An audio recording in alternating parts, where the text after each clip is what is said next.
Chapter 1160. How could this be? The vitality of these trees. Everyone looked at the trees in the forest in shock. Even the weeds growing on the ground were turning yellow and withered at a speed visible to the naked eye.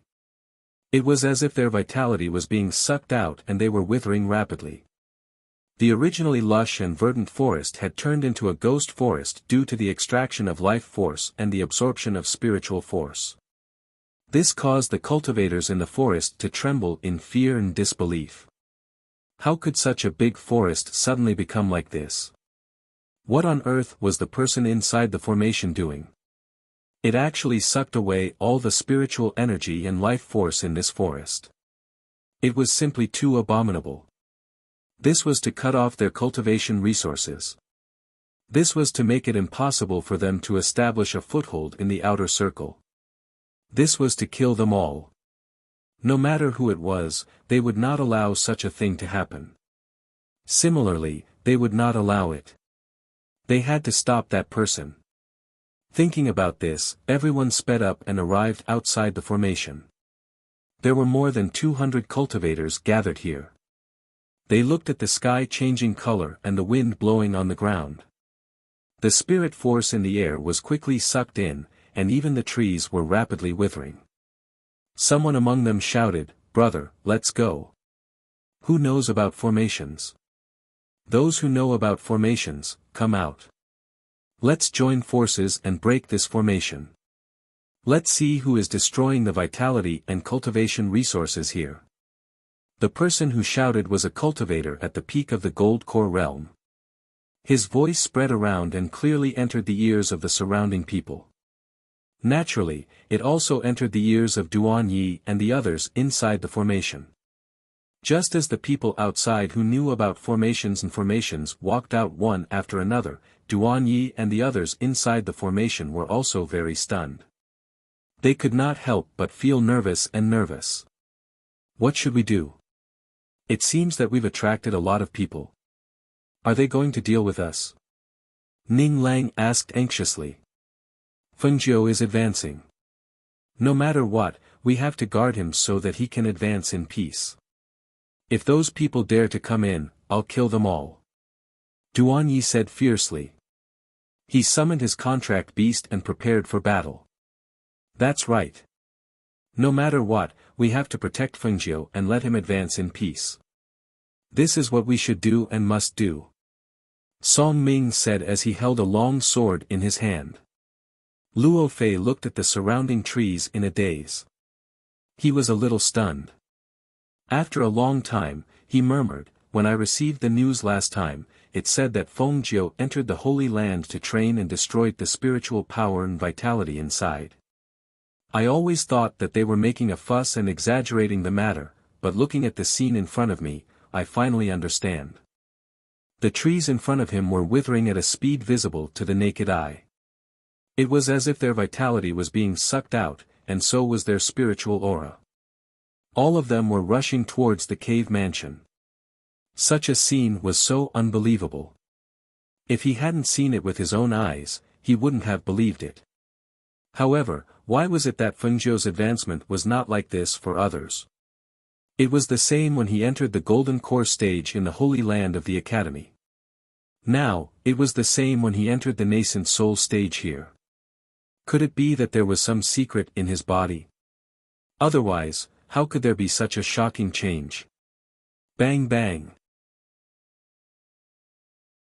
Chapter 1161. It should be because the cultivators outside are working together to break the formation, Song Ming said with a serious expression. Although they were Golden Core cultivators, they had not been in the Golden Core realm for a long time. If they were to really fight, it would be difficult for them to display the combat power that Golden Core cultivators should have. In addition, there were only 4 of them and 2 beasts outside. If they were to really fight, even if there were more of them, they would not be able to withstand the siege of hundreds of people outside. Just stay inside this barrier, Duan Yi said, then looked at them and said, Fengjiu told us not to leave this barrier. I'm afraid this barrier won't be able to hold for that long, Ning Lang said as he walked around. As Ning Lang spoke, he walked around and looked at the cave residents from time to time. He wondered why the first heavenly thunder hadn't struck down even though the wind and clouds had been surging in the sky for so long. "We have to hold on even if we can't," Luo Fei said. Luo Fei said, "If the barrier can't hold on, then we'll have to. Although there are only 4 of us, we have the divine beast, devouring cloud, and the divine beast, flame beast. If Old Eagle can come back, then it might be even better. We have to hold on no matter what. I believe that as long as we work together, we can definitely hold on until Phoenix 9 finishes her advancement." "That's right. We have to hold on even if we can't." As they spoke, they looked at each other and reached out to shake hands. "This is what we have to do." Fengjiu had protected them and protected them. Now, it was their turn to protect him. Tun Yun squatted at the side and looked up without saying a word. He only looked at them, then turned back to look at the sky and the cave residence that was absorbing the aura of the surrounding spiritual power. How long would Master's advancement last this time? Outsiders did not know that at this moment, not only was the spiritual power surging in Fengjiu's body, but his body was also absorbing the vitality of the surrounding trees. Even the ancient divine beast Fire Phoenix, who was meditating in his space, had a slight change at this moment. This made Lao Bai, who was guarding inside, not dare to approach. He could only hide far away and observe quietly. In the space, the curled-up flame was spinning in the flames like a newborn baby. The spiritual power that surged in from outside also increased his cultivation speed, and his body also underwent some subtle changes. And this was something that outsiders would never know. Sitting cross-legged in Fengjiu's dantian, the green lotus in Fengjiu's dantian was emitting a green light. It was rapidly absorbing the vitality outside, greedily swallowing it. It was an uncontrollable absorption. Even Fengjiu could not stop it. Otherwise, she would not have allowed herself to continue absorbing and cause such a huge commotion. However, when he first advanced, his body would freely absorb the spiritual energy and life force from the outside. After all of it entered his body, Fengjiu could gradually control it after a few attempts. But even so, the life force that had been absorbed could no longer be sent back because the trees had lost their life force. What was left was just a withered tree. Boom! The first bolt of heavenly thunder rumbled across the sky and struck down from the sky. Its momentum was so strong that it shocked the people outside who were breaking the formation. They all squatted down. The entire ground seemed to have cracked open. Faintly, they could hear a loud cracking sound coming from within the barrier. It was as if something had cracked open. Chapter 1162. Looking back, they saw a crack in the cave residence. The crack spread little by little until a huge rock rolled down with a crack. Hiss! They gasped and couldn't help but feel a little scared. Is Fengjiu okay inside? He hasn't come out yet. If the cave residence collapses, will he be buried alive? What are you talking about? How is that possible? Ning Lang glared at Luo Fei, but his palms were sweating because of nervousness. They stood guard and waited inside, feeling even more uneasy than when they themselves advanced. On the one hand, they were worried that the people outside would break the formation and rush in. On the other hand, they were worried that something would happen to Fengjiu. After all, there were people who succeeded in advancing to the Golden Core realm, and the success rate was also high. However, it was not easy to advance to the nascent soul realm. Fortunately, he was an alchemist and pharmacist, so he should have some things that could help him. Otherwise, if it were other people, they would definitely die. The heavenly thunder of the nascent soul realm was not easy to bear. Without medicine or pills, who would dare to suddenly try to break through to the nascent soul realm? Outside, those people were also anxious. They wanted to get in after the 3 heavenly thunder strikes. Otherwise, if the other party succeeded in advancing and his strength increased greatly, it would be extremely disadvantageous for them. However, the faster they wanted to go, the harder it was to get out of the formation. In addition, the formations set by Fengjiu were formations within formations. How could they be so easy to break one after another? After the first heavenly thunder strike, the second heavenly thunder strike did not strike until evening. This made the cultivators outside happy. Seeing that the sky was dark, they hurriedly prepared torches, hoping to find a way to break the formation. At this time, after a whole day, they had already broken 2 formations in a row. However, there were formations within formations, and there were also traps in the formations, which were impossible to guard against. The further they went, the slower the speed of breaking the formations. Boom! At midnight, when the entire forest was enveloped in a strange aura, when the cultivators who were trying to break the formation couldn't withstand the intense tension and rested, a bolt of lightning streaked across the pitch-black sky and struck down with a loud rumble. The second bolt of lightning struck down, startling everyone who was resting on the ground. They rubbed their eyes and tried to break the formation again with the help of the torches. However, the darkness of the night made it very inconvenient to break the formation. Not only did they fail to break it, many people died because they accidentally touched the mechanisms in the formation. This made those people unwillingly stop in the end. The light wasn't good, they couldn't break the formation. They couldn't disregard their own lives for the sake of breaking the formation. They weren't selfless enough to sacrifice their lives for others. Within the barrier, Duan Yi, Ning Lang, and the others did not dare to close their eyes. They stood guard within the barrier and counted the sounds of the heavenly lightning. When the second bolt of lightning fell, they could not help but exhale gently. The second bolt of lightning. There was only one bolt left. There was only one bolt left. Originally, they thought that Fengjiu's speed of entering the nascent soul stage would be very slow. It might even take 10 days to half a month for him to complete his advancement. However, now that the second bolt of lightning had fallen, they only had to wait for the last one. Chapter 1163. As the first ray of the morning sun shone into the forest, the warm sunlight did not bring much warmth to the people in the forest. Because, looking at the bare branches, there was not a single green leaf. Looking at the withered weeds, there was not a single drop of water. Even the birds in the forest could not be attracted. One could tell how oppressive the atmosphere was and how strange it was. If it was during the day, it would be one thing, and one would get used to it. But at night, this place was like a ghost forest. It was no wonder that everyone was angry, because all the trees in this forest were dead, and the beasts that were active in this forest had all fled to other places. Even some cultivators who wanted to have a good meal couldn't bring back half a prey. The dark clouds in the sky were still surging, and from time to time, the whistling wind made the forest look like a ghost forest. Some people even felt that the chilling wind in the forest in the morning made their hair stand on end. How is it? We still can't break the formation from yesterday until now. Why don't we use fire to see if we can burn our way in? Someone loudly suggested, but was immediately opposed by others. Definitely not. If we could use fire, we wouldn't have waited until now. This formation is a formation within a formation, one after another. It's already not easy to break 2 of them.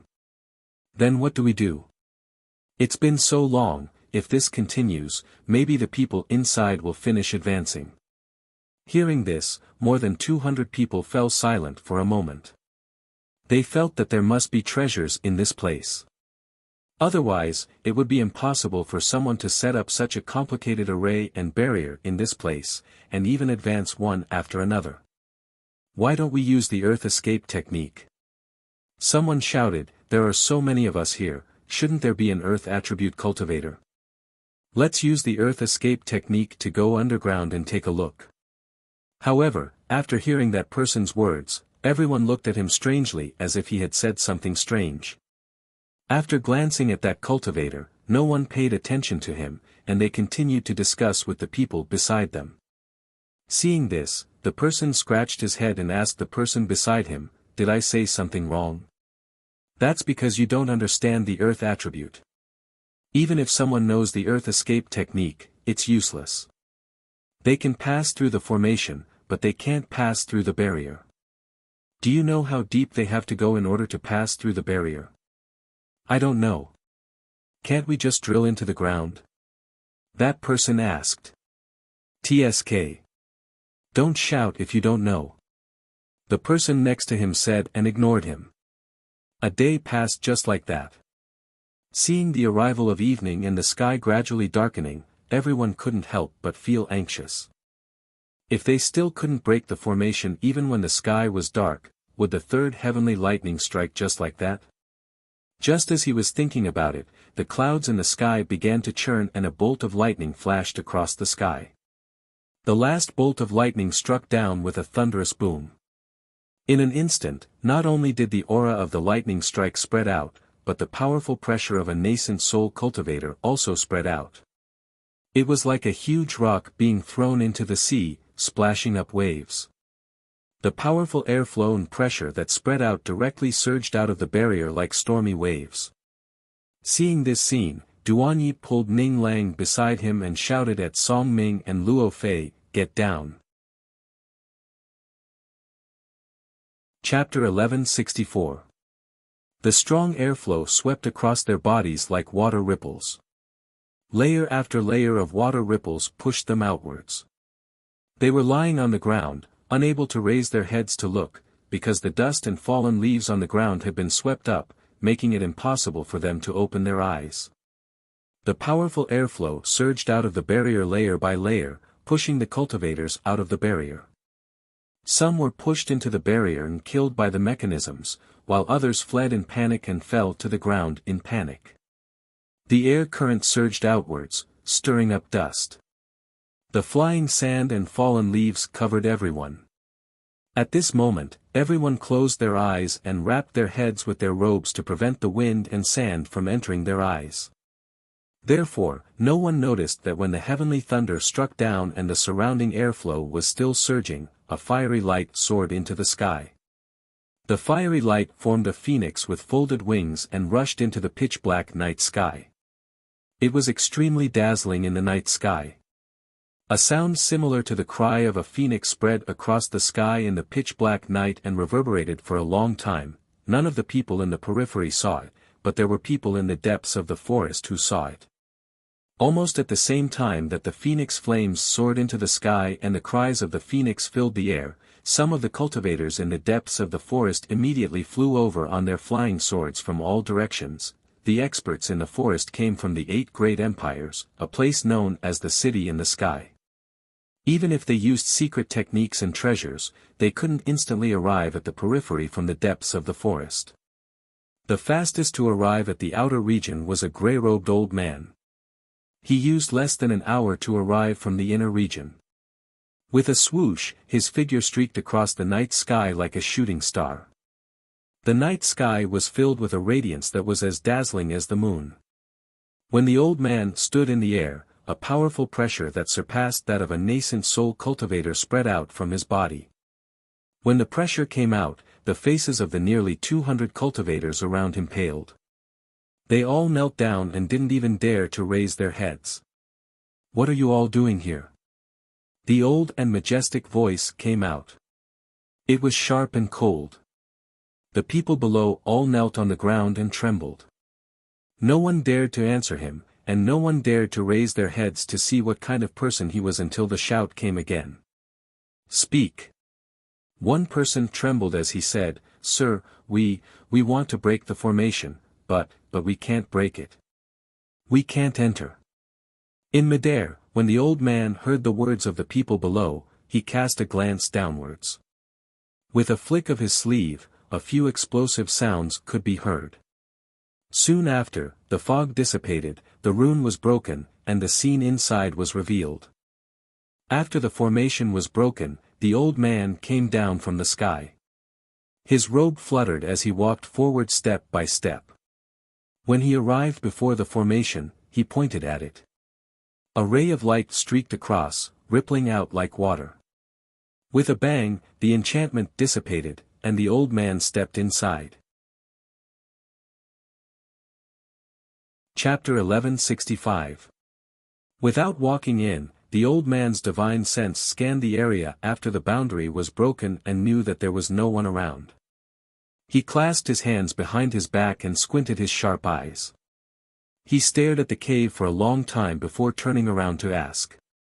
Who used to live here? Replying to your question, we don't know. We haven't seen the person come out. Hearing this, the old man's eyes flashed with a glint. That person should have left.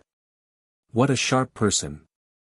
He rushed from the depths of the forest because he felt the aura of the ancient divine beast. He didn't expect that the person here had already left. However, he could feel that this person had just advanced not long ago. To be able to leave so quickly after advancing, this person's temperament was not ordinary and his sense of crisis was very strong. He really didn't expect that such a person would exist in a mere low-level country. What's wrong with the trees in this area? Why are they all withered? His gaze swept across the surrounding trees and saw that the vitality of those trees had been extracted. He was very surprised. Replying to your question, the person inside is advancing. A gust of wind suddenly rose and rolled into a dragon. Not only did it absorb the surrounding spiritual aura, but it also extracted the vitality of those trees. That's why it became like this. Hearing this, the old man's expression changed slightly. Extracted vitality? What kind of cultivation method was that? Was there such a cultivation method? Was this person from a low-level country? Or was it someone from the 8 great empires who cultivated here? However, he quickly rejected the idea as soon as it appeared. Although the formation and boundary here were set up well, he could see that the strength of the person who set up the formation and boundary was only at the golden core stage. It shouldn't be someone from the 8 great empires. Then, did this person have a great treasure on him? Thinking of this, he flicked his sleeves and rose into the air. He came here from the depths of the forest less than an hour ago. Then, if he wanted to find him, he should be in this area.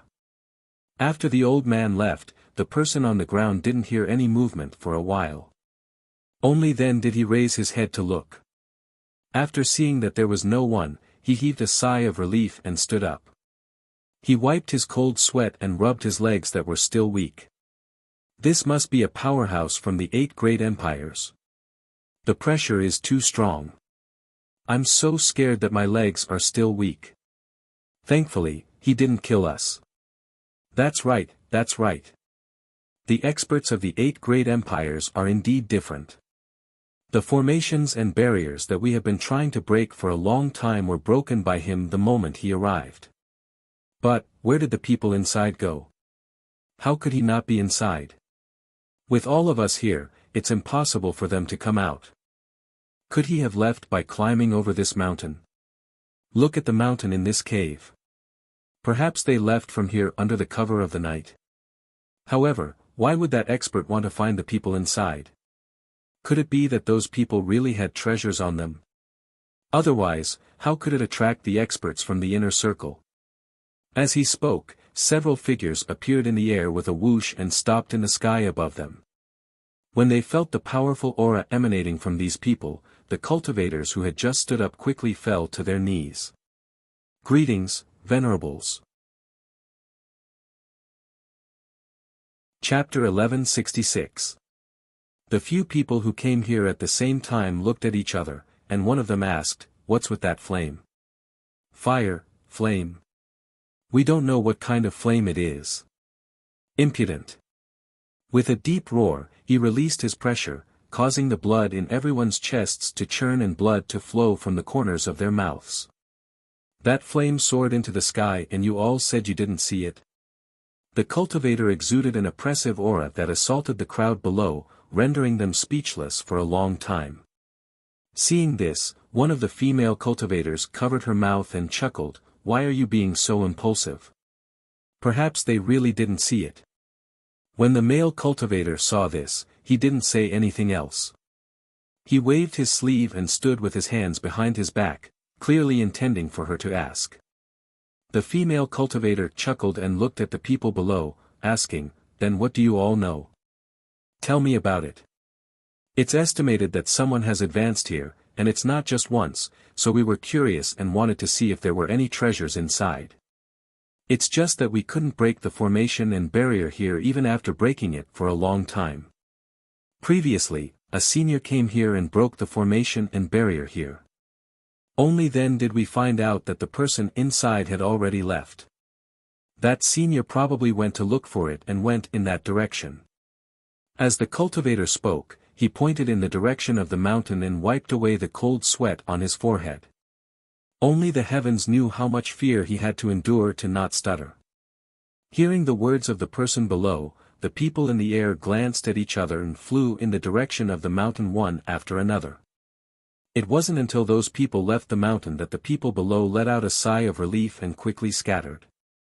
They didn't dare to gather together in case they couldn't find the person they wanted and came back to vent their anger on them. At the same time, in another part of the forest, Fengjiu and the others quickly skimmed through the forest for a long time before they stopped. Take a break. Remember, if someone comes looking for you, you must remain calm and don't mention what happened before. She calmly warned them. When they heard this, they glanced at each other and asked, "Why did we run away after coming out? We even snuck away. Even if you entered the nascent soul stage, it shouldn't be a big deal, right?" They were really shocked by him. Not long after the 3 bolts of lightning struck, he came out. They didn't know what happened, but he quickly led them away and didn't stop for such a long distance. Entering the nascent soul stage will cause too much of a commotion. It will definitely alert the experts in the depths of the Hell Mountain range. If we can avoid it, we're not their match. She spoke slowly. She knew that none of them had seen the fire phoenix soar into the sky, but they had heard a sound similar to the cry of a phoenix. You're talking about the sound? Why was there a phoenix's sound? That sound. They Fengjiu, Fengjibe, Fengjibes, Fongs, Fengjibe. Also, why did his, when he's as nascent, jibe? That's my contracted beast. Chapter 1167. Will they find us here? Ning Lang asked worriedly. Maybe. She looked at them. That's why I want you to stay calm.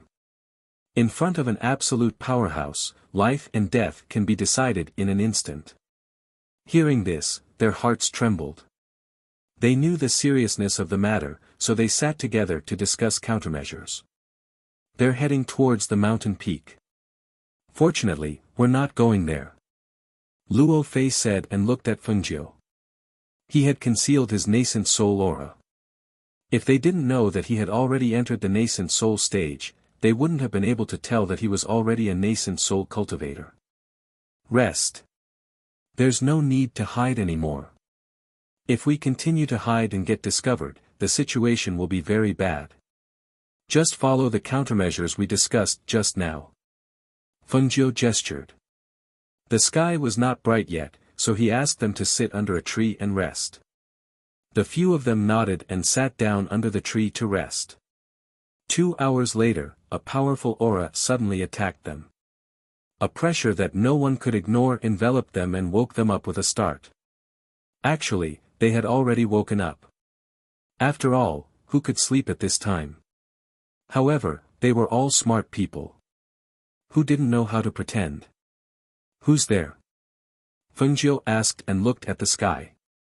There, a grey-robed elder stood in the air. His robes fluttered in the wind and a strong pressure spread out from his body. That kind of pressure was definitely not something that a golden core cultivator could withstand. Because of this, Duan Yi and the others who stood behind him were pale. The blood in their bodies surged and a trace of blood flowed out of their mouths. Beads of cold sweat seeped out of their foreheads. They felt as if someone was strangling their throats, making it difficult for them to breathe. When Fengjiu saw this, he also secretly forced a trace of blood from the corner of his mouth. He hurriedly cupped his hands and bowed with difficulty. "Greetings, Senior." Their expressions and actions were all seen by the gray-robed elder. He stood in mid-air and sized up the few youths below. Seeing that they were all at the gold core stage, there was nothing out of the ordinary. However, the red-robed youth in front of him surprised him a little. Under his pressure, he actually knew how to salute. Therefore, he retracted his aura and asked in a low voice, "Who are you? Why are you here?" When the pressure was withdrawn, it was as if a huge rock had been removed from their chests. They couldn't help but heave a sigh of relief, but they didn't dare to relax. Duan Yi and the others directly fell to the ground after the other party withdrew his pressure. Their faces were slightly pale as if they were frightened, and their bodies trembled as they fell to the ground. Only Fengzhou managed to catch his breath and respectfully replying to Senior, "We are the sons of noble families who were training in the outer regions. Because the sky was dark, we decided to rest in the forest. Did you hear or see anything unusual?" The old man asked again, his gaze falling on Fengzhou. "Abnormal? I think I heard the cry of a phoenix when I was sleeping, but it disappeared after a while," Ning Lang said as he wiped the trace of blood from the corner of his mouth. "Yes, that's right. Someone should have advanced before this. We also heard the sound of heavenly thunder. It seems to have come from that direction." Song Ming nodded and pointed in the direction they were originally at. Hearing this, the old man narrowed his eyes and asked, "Since you heard the thunder, aren't you curious? Didn't you think about going over to take a look?" Chapter 1168. The one who spoke was Luo Fei. He looked at the old man and said, "Senior, you don't know, but there seems to be a formation set up there. There are many cultivators there. We only have a few people, so we don't dare to go forward." "Don't dare to go forward?" The old man's gaze swept over them, as if he was thinking about their words. Ning Lang's chubby face had a silly smile. He scratched his head and said, "Yes. Before I left Yemen, my father told me not to squeeze with people in crowded places and not to fight for things with others." "Senior, is there something wrong?" Hearing this, the old man stared at Ning Lang for a while and asked, "Did you see anyone suspicious passing by this area?" "Suspicious person?" Fengzhou thought for a while and said, "I think there was one, but I couldn't see him clearly. I only knew that it was a middle-aged man in grey clothes. He flew through the forest with a sword very low and disappeared in a while. We thought it was someone else, so we didn't dare to make a sound." The old man's expression changed and asked, "Where did he go?" It was reasonable for a middle-aged man to be able to enter the nascent soul realm. As for the few youths in front of him, a few of them were early golden core cultivators. The young man in red was a middle golden core cultivator. Therefore, he wouldn't think that these people were the same as the person he was looking for. Seeing that the old man flicked his sleeves and left after glancing at them, the few of them looked at each other and sat down under the tree. "The crisis was over, right? We'll leave at dawn." Fengzhou, who was sitting against the tree, said. He looked at the sky and said, "You guys sleep. I'll keep watch." The few of them looked at each other and thought for a while, then said, "We can't sleep either. Why don't we leave now?" Hearing this, Fengzhou smiled. "Scared? Scared?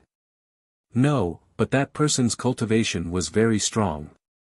We couldn't see through him, so he's definitely not a nascent soul cultivator." "Yes, he's not a nascent soul cultivator. Someone who can enter the depths of the Hell Mountain range is definitely not a nascent soul cultivator," she said softly as she looked at the twinkling stars in the pitch-black sky. Her gaze softened. She had entered the nascent soul stage. Even though the 10-year period was not up yet, she could go to the 8 great empires.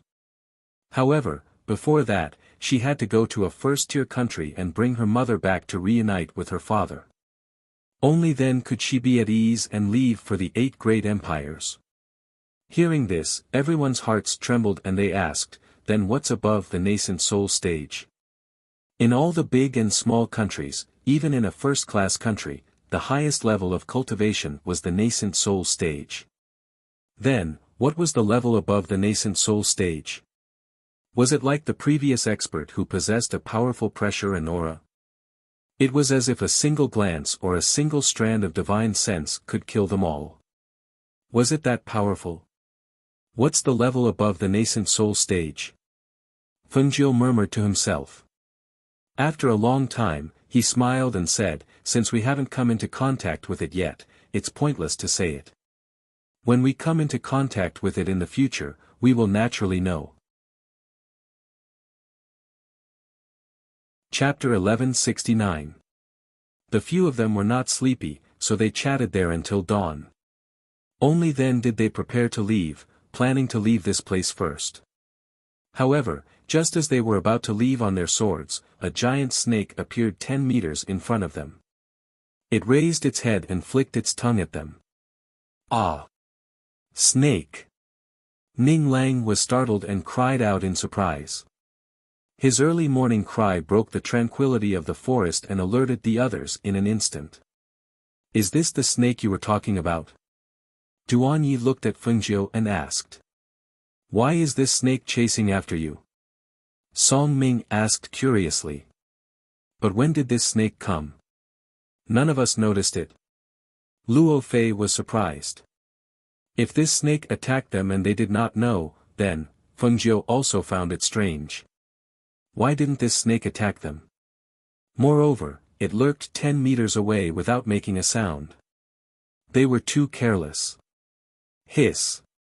When the snake saw Fengjiu looking at it, it made a hissing sound and wriggled its body forward. Let's go. This snake is poisonous. Fengjiu gestured for them to fly up on their swords and avoid the snake. Hearing this, they flew up on their swords and waited for him in the air. Fengjiu also threw out a feather and sat on it to leave. Unexpectedly, the snake suddenly jumped up and slapped its tail on the ground. Not long after, it spat out a lot of things. There were chinquan pouches, jade pendants, short daggers, and some glowing treasures. All of them were piled up in a small pile in front of her. It nudged the pile with its snake head, then looked at Fengjiu who was in midair and hissed. Wow! These are all valuable things. Ning Lang's eyes lit up. He looked at Fengjiu and asked, is it giving these things to you? Duan Yi and the others also looked at Fengjiu. A snake spat those things out to Fengjiu. How strange. Fengjiu was also stunned. I don't know either. Last time, it chased after me with a group of small snakes. But this time, there seems to be only one of them around. Those chinquan bags and whatnot were probably taken from the people he ate. As for why he gave them to me, I really don't know. Shall we go down and get it? Ning Lang suggested. Go down. Aren't you afraid of being swallowed by a snake? Luo Fei glanced at him and said. I don't think so. Look at it, it doesn't look like it wants to deal with us. Also, look. That was a small mountain of treasures, and there was already so much outside. Who knew how much more was in the chinquan bag? If we don't take the treasure when it's right in front of us, it's not right. Seeing this, Fengjiu sat on flying feather and flew lower. He looked at the giant snake and asked, is this for me? Hiss. The giant snake hissed as if it could understand Fengjiu's words. It nodded as if it could understand her. It made sense. Sacred beasts had spiritual intelligence, so it was normal for them to understand. Is it really for me? She was a little surprised and asked again. She had moved the spiritual fruit tree back into the space. This snake had wanted to eat her for a long time. Why was it suddenly so kind? Hiss. Chapter 1170. Seeing this, she got down from the flying feather and walked to the pile of treasures. With a flick of her sleeve, she kept all of them into her space. At this moment, she saw the snake slapping its tail and lying on the ground, hissing. It looked like it wanted to come forward but was afraid of scaring her away. She couldn't help but laugh. I'll accept this. As the gift goes, I'll give you something too. She threw out a medicine bottle. The giant snake caught it and bit it in its mouth. The thing in this bottle can help you enter the level of a divine beast. Consider it my compensation to you. With that, she stepped onto the flying feather and returned to their side. Seeing the giant snake below raise its head and shake its tail, as if it was saying goodbye to them, the few of them only felt surprised and astonished. Snakes were cold-blooded animals. They were the most emotionless creatures. Snakes gave people the impression that they were ferocious, bloodthirsty, cold, and heartless. They didn't expect that this venomous snake with a big meat bump on its head would give them a gift. Alright, let's go. We shouldn't stay here for long. Fengjiu said and flew them out of the forest. Compared to when they first came in, they were already very familiar with the way out after living here for almost a year. When they came in, they were only in the foundation establishment stage. A year later, they were already golden core cultivators. Just thinking about it made them excited. They reckoned that when they returned home, their families would be very happy to see their improvement in strength. With a happy mood, they flew out on their swords. However, when they left the forest and arrived at the tree spirit forest where they couldn't fly, Fengjiu made a sound of surprise before they even landed. What's wrong? The few people beside her asked. Look at that person below. Doesn't he look familiar? She gestured and pointed at the intersection of the two forests below. There was a disheveled figure hidden in the ravine. Familiar? We don't know anyone here, so we probably have a lot of enemies. As Luo Fei spoke, he looked down and saw that the figure was filthy and could still move. However, it seemed to be injured, and that was all there was to it. Who is it? Ning Lang asked. He looked down and didn't recognize the person. Let's go down and take a look. As soon as Fengjiu finished speaking, Fei Yu had already descended from the sky. In the blink of an eye, he arrived at the bottom of the mountain and walked towards the ravine. The person hiding in the ditch seemed to have sensed someone's arrival, but he didn't move or run. He just sat there, leaning against the mud and chewing on the bark. Fengjiu walked closer step by step. When he saw that person, he couldn't help but be startled. It's you. This person was none other than the Golden Core mercenary who had led the way. He was also the one who had spoken out to help them. However, why was he here? And he ended up in such a sorry state. Ah. You're that mercenary. Ning Lang also recognized him and exclaimed, how did you end up like this? Hearing this, Duan Yi and Luo Fei also remembered that person. However, they didn't expect that mercenary to be like this. What happened? In any case, he was a golden core cultivator. How did he end up in such a sorry state? The mercenary who was chewing on the bark raised his head and looked at them. There was a hint of surprise in his calm eyes. So it's you. Chapter 1171. Be careful. Try not to move his leg. Okay. The few of them responded and jumped down to work together to move him out. Seeing this, the mercenary was startled. He only looked at them for a long time before lowering his eyes.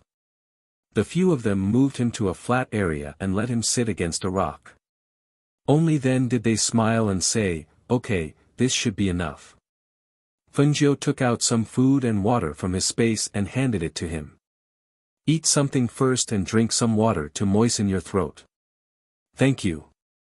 He opened his cracked lips and thanked them. He reached out to take the food and water. His heart was filled with mixed feelings. While he was eating, Fengjiu checked the wounds on his body. There were wounds on his arms and back. Although they were not deep, they had worsened due to improper treatment. The most serious one was the wound on his left leg. Not only was it fractured, but it was also badly mutilated. It should have been caused by a wild claw. Your injuries are not light, especially this leg. Fengjiu said and stopped because he was still eating. Yes, I can only wait for death here.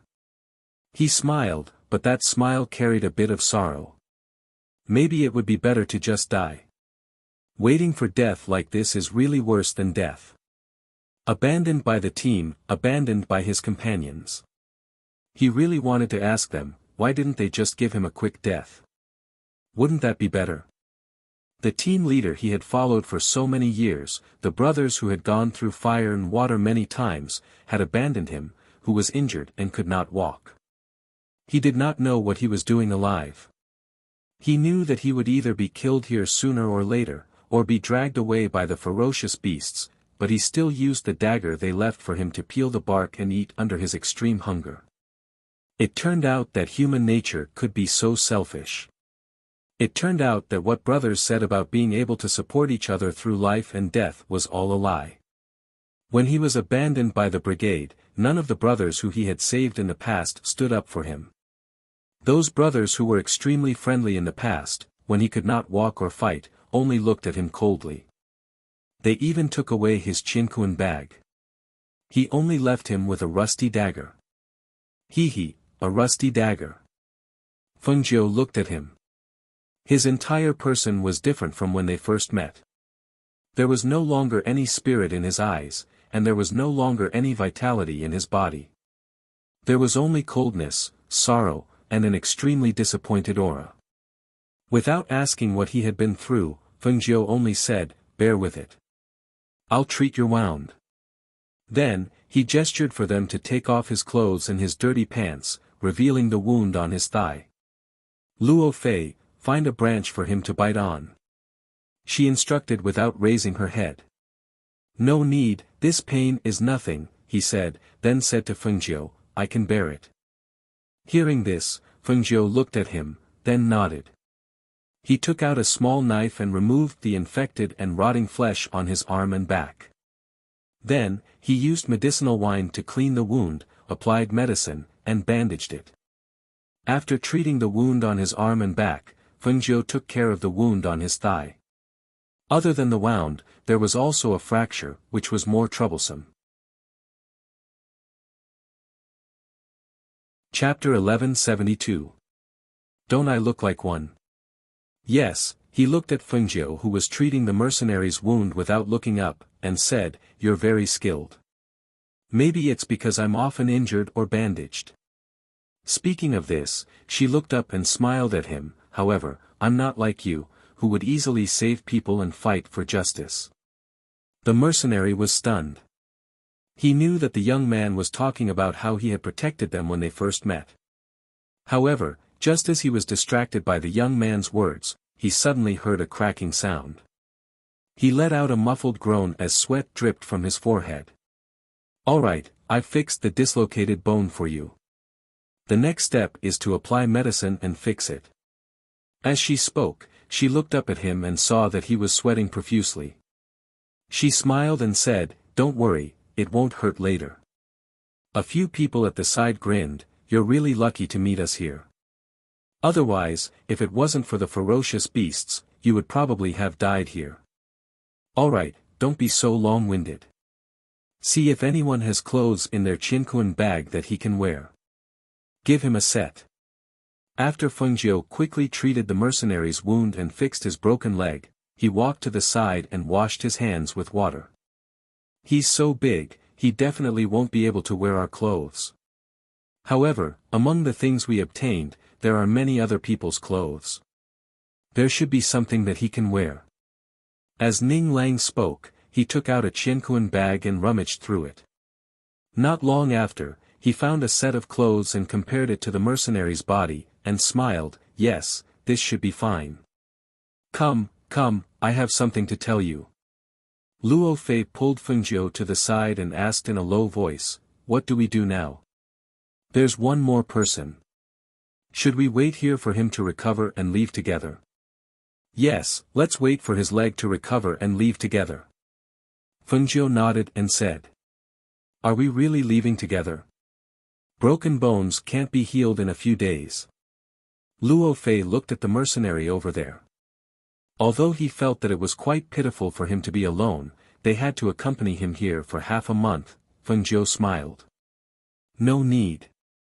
Let him rest for a while. He'll be able to leave in less than 3 days. Ah. How could this be? That's a fracture. As Luo Fei spoke, he saw the confident look on Feng Jiu's face. He could not help but swallow the doubts in his heart. Forget it, if he says he can, then he can. In any case, they weren't in a hurry to leave. Moreover, the experts who came out from the depths should have already left by now. Even if they stayed for another 10 days or half a month, they could afford to wait. Therefore, they rested here. Although they had food in their space, it wasn't enough for a big meal. Therefore, 2 of the 4 went to pick up branches, 2 went to hunt, and Feng Jiu stayed with the mercenary. You've all advanced to the golden core stage. The mercenary looked at Feng Jiu with unconcealable surprise in her eyes. Feng Jiu nodded. Yes. We advanced some time ago, so we decided to go back. This training is already over. She then asked, are you going back to the mercenary union after you go back? Chapter 1173. Hearing this, Feng Jiu chuckled and waved his hand. No need, no need. I saved you because you advised me out of kindness and defended me. Let's call it even. The mercenary lowered his head and said in a low voice, I don't have any family or friends. I've been following the mercenary team around to gain experience. I've saved at least half of the brothers in the team. However, when I couldn't fight anymore and couldn't walk anymore, I was abandoned. No one came out to speak for me. They even took away my Qianquan bag and my belongings, leaving me only a rusty dagger. I won't go back to the mercenary team. Feng Jiu rested his chin on his hand and listened without saying a word. Sir, let me follow you. I can be your guard and protect you. I'm a cultivator in the middle stage of the Golden Core realm. After I recover, I can still deal with some people. I don't lack guards, and I don't need anyone to protect me. Why don't I help you ask them? She tilted her head and looked at him as she asked. Sir, you're the one who saved me. He fixed his gaze on Feng Jiu, as if he had already decided on him. Hearing this, Feng Jiu frowned and thought for a moment. This person's heart wasn't bad. She knew this from the first time they met. Otherwise, she wouldn't have come down to save him after seeing that he was the person below. However, following her, she really didn't lack people by her side. Sir, I'm good at tracking and scouting. My tracking skills are quite famous among the mercenaries. If you take me with you, I might be able to help you in the future. Feng Jiu rested his chin on his hand and tapped his face lightly. He thought for a moment and said, you have to swear an oath to be my subordinate. I can't tolerate betrayal and disloyalty the most. Hearing this, he was overjoyed. He immediately pointed 2 fingers to the sky and swore an oath, establishing a master-servant contract. After the light flashed into the space between his eyebrows, the mercenary said respectfully, Sir, from now on, you're the master of Su Mountain. What master? Luo Fei and Duan Yi walked back, carrying a wild boar. Behind them, Ning Lang and Song Ming followed. I'll take him. Feng Jiu turned around and smiled, looking at them as he spoke. Ah. You took him in. Why don't you take us in as well? Ning Lang ran back to Feng Jiu after hearing what they said. He threw the branch aside and walked quickly to Feng Jiu's side. Feng Jiu, take us in too. We'll be your lackeys. What's there to collect? I'm too lazy to care about you guys. Let me tell you, once you leave this place, go back to the academy and report yourself. I still have things to do. I won't be bringing you back. Ah. You're not coming back with us. When they heard this, their faces immediately turned gloomy. They thought that they would have to go all the way back to the academy. No, I still have something to do. She said with a smile. Then how do we find you in the future? Why are you looking for me? Haven't you caused enough trouble for me in the past year? It's better if we don't meet her. She said with a half-hearted smile and waved her hand, not telling them where to find her. Ah! How can you do this? The few of them glared at him. Chapter 1174. Hearing this, the few of them sighed. Did he want them to go to the 8 great empires? Although their family also had this intention, they had never taken this matter seriously. Today, when they heard him say this, they faintly felt a trace of desire in their hearts. We should enter a 1-star academy and prepare for the Nebula Sect's disciple recruitment ceremony. The few of them had already made up their minds. After reporting to the academy, they would go back home and then go to the 1-star academy. Well, that's fine. She gestured, hurry up and deal with the wild boar. Let's have a good meal. Okay. So, the few of them worked together. After a while, the wild boar was roasted on the grill. The few of them sat around the fire, barbecuing the meat while chatting. When the fragrance spread, they took out a knife and cut some meat. Using a leaf bun, they gave a piece to Fengjiu. Try it. Fengjiu took it without hesitation. He cut a small piece and tried it. He nodded, well, it's good. Don't burn it. Here, this piece is for you. Ning Lang handed a piece to Su Shan and smiled, since you're with Fengjiu, you're one of us. You don't have to be polite with us. Su Shan thanked him and began to eat. Strange, that eagle didn't seem to come back after leaving. Ning Lang looked at Fengjiu, could it have been caught? It shouldn't be. It probably knew that we were leaving, so it didn't come back. Fengjiu cut a piece of meat and ate it. He looked at Ning Lang and asked, where's your pet? It's in the spirit beast space. I saw that it was still small, so I told it to stay inside and not come out. Well, don't show off before you have the strength. Otherwise, it will be taken away. She reminded. I know, Ning Lang replied with a nod. The few of them chatted and ate until late at night, when they closed their eyes to rest. They were resting, but Fengjiu was not. She was responsible for the safety of the surroundings. Therefore, after releasing her divine sense, she found that there was no movement in the surroundings. Seeing that the few of them were asleep, she came to Su Shan's side. Master. As soon as Fengjiu approached, Su Shan, who was resting with his eyes closed, sensed it. He immediately opened his eyes and was surprised to see that it was Fengjiu. I'll heal you. As she spoke, she gestured for him not to make any noise and wake them up. She then placed a hand on his injured leg. A green light, like the vitality of a tree, surged out from her palm and seeped into his bone marrow. It quickly healed his broken bones. Even his wounds were quickly healing. However, they were bandaged with cloth so no one could see. It was a green aura that was visible to the naked eye. It was a source of life force that was as warm as a flame. Su Shan was surprised.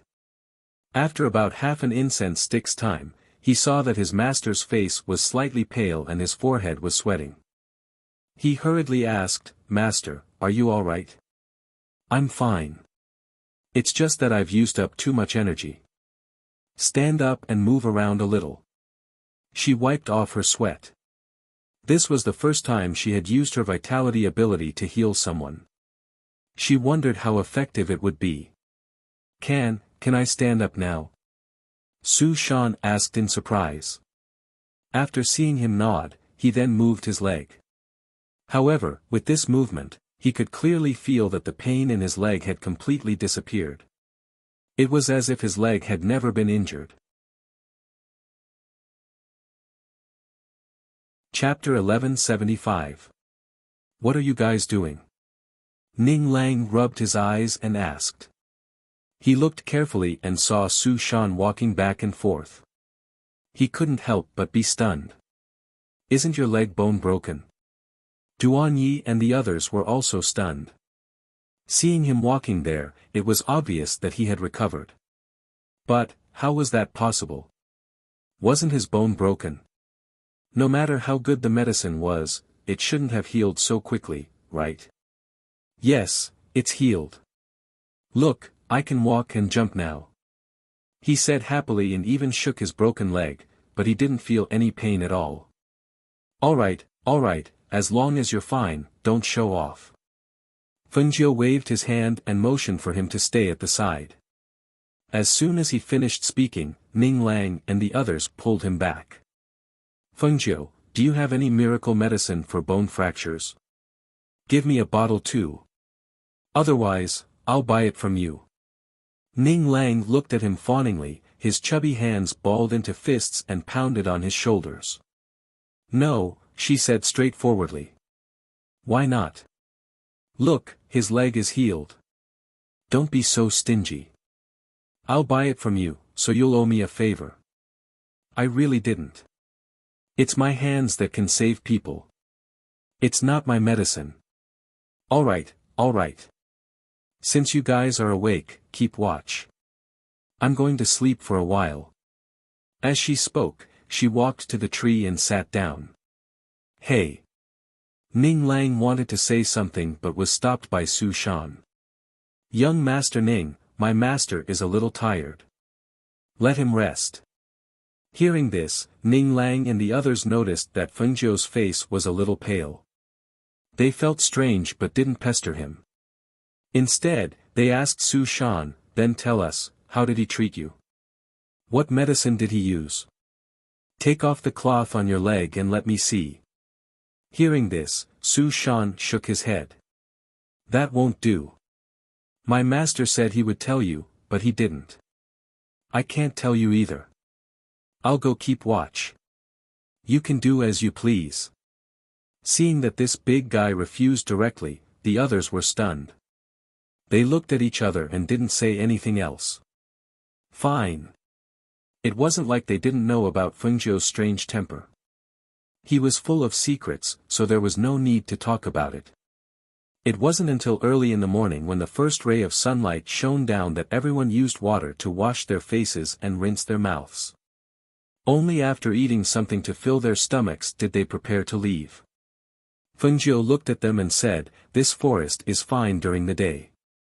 If we speed up and don't go in the wrong direction, we should be able to pass through it in a day. Follow me." The few of them nodded and replied, yes. As he followed them, Su Shan became more and more surprised.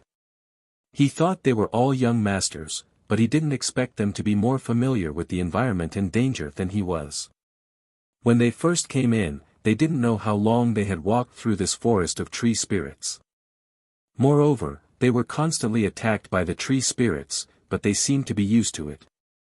Moreover, what surprised him was the leadership ability of the master he had just acknowledged. His words were firm and straightforward, which really made people have a whole new level of respect for him. Thinking of this, he felt that he had done the right thing by pestering his master. Chapter 1176. The group of people followed the red figure in front of them. They channeled their spiritual power and walked at an extremely fast speed, almost without stopping. Along the way, they did not encounter any attacks from other cultivators or ferocious beasts. In the evening, they passed through the forest of tree spirits and arrived at the place where they first entered. They saw the cliff on the opposite side and also saw a group of rogue cultivators guarding the cliff on this side of the mountain range. Look, a fat sheep actually came to our door. A burly man among the rogue cultivators grinned, revealing a mouthful of yellow teeth as he stared at Fengjiu and the others with a sinister look. I didn't expect it to be just a few brats. They look easy to deal with. Another person's face was filled with excitement. Moreover, these brats are so soft and tender, especially the one in red. He's even more beautiful than a woman. Damn it, I've stayed in this lousy place for almost a year and haven't seen any decent beauties. This red-clothed brat is mine. The rogue cultivator in the lead was a cultivator at the peak of the Golden Core realm. His face was fierce-looking and he looked more like a bandit than a bandit. Boss, you're right. We don't have to go in and be attacked by ferocious beasts by waiting here. If we see something good, we can just snatch it. This decision is really too wise. A lackey cultivator said fawningly at the side. His small eyes stared at Fengjiu and the others with evil intentions. From their point of view, these 5 brats were only in their teens. Only the big guy was a bit stronger, and he was a golden core cultivator. The others were only in the foundation establishment realm. They would be stupid not to snatch these people. In fact, they did not know that because they left this place, Fengjiu had suppressed his cultivation level. He did not want to be too conspicuous. After all, at their age, being at the foundation establishment realm was already considered very demonic. When Ning Lang, Duan Yi, and the others saw that Fengjiu had suppressed his cultivation level to the foundation establishment realm, they also suppressed their cultivation level to the foundation establishment realm. Their thinking was very simple. Since Fengjiu had suppressed his cultivation level, they naturally would not show off their golden core realm cultivation. Moreover, they also hoped to give their families a surprise when they returned home. As a result, he suppressed his cultivation to the foundation establishment stage. However, he didn't expect to encounter such a blind thing as soon as he left the forest. "Master, you all step back. I'll deal with them," Su Shan said as he pulled out the long sword that Fengjiu had given them from his waist and pointed it at the rogue cultivators. "You blind thing. You're full of filthy words." Su Shan's spiritual aura gushed out. It was a bloodthirsty battle intent. Although he was a middle-stage golden core cultivator, he had experienced no less than 100 battles, and the battle intent on his body was not something an ordinary loose cultivator could compare to. Seeing this, Fengjiu gestured with his eyes, and they retreated to the side. The group of rogue cultivators only had 12 people. Among them, except for the peak Jindan stage cultivator, the rest were all in the foundation establishment stage. They could take this opportunity to see where Su Shan's combat power was. When Ning Lang and the others saw this, they stood aside and watched. Su Shan was now Fengjiu's guard, so they should also help him check whether he was really qualified to stay by Fengjiu's side. If his combat power was too weak, after leaving here, Fengjiu could send him back. However, when they saw the fierce battle intent and terrifying murderous intent that burst out from his body, they were a little surprised. His attacks were swift and clean. They could not see it. He really had some skills. If one person could defeat more than 12 people, it would not be bad. Whoosh! Chapter 1177. The sharp sword aura struck out, and a visible stream of air hit the throat of a foundation establishment cultivator with a whoosh. Blood splashed out, and the man staggered backward, falling into the abyss behind him without even a chance to scream. Immediately after, the sword and saber collided. The long sword turned and brushed past the saber in the hand of the peak golden core cultivator. Sparks flew, and the sharp sword aura pierced forward. Hiss! The peak golden core rogue cultivator avoided the fatal point in his panic, but his face was still injured by the sword aura, leaving a bloody gash. He quickly retreated, wiped the blood off his face, and shouted angrily. "Go!" He waved his saber, indicating for the surrounding foundation establishment cultivators to go forward and take him down. He aimed at the few youths who were watching a show at the side, and his heart was filled with anger. Damn it! These brats are quite carefree. Let's see if they can still be so calm when they fall into my hands later.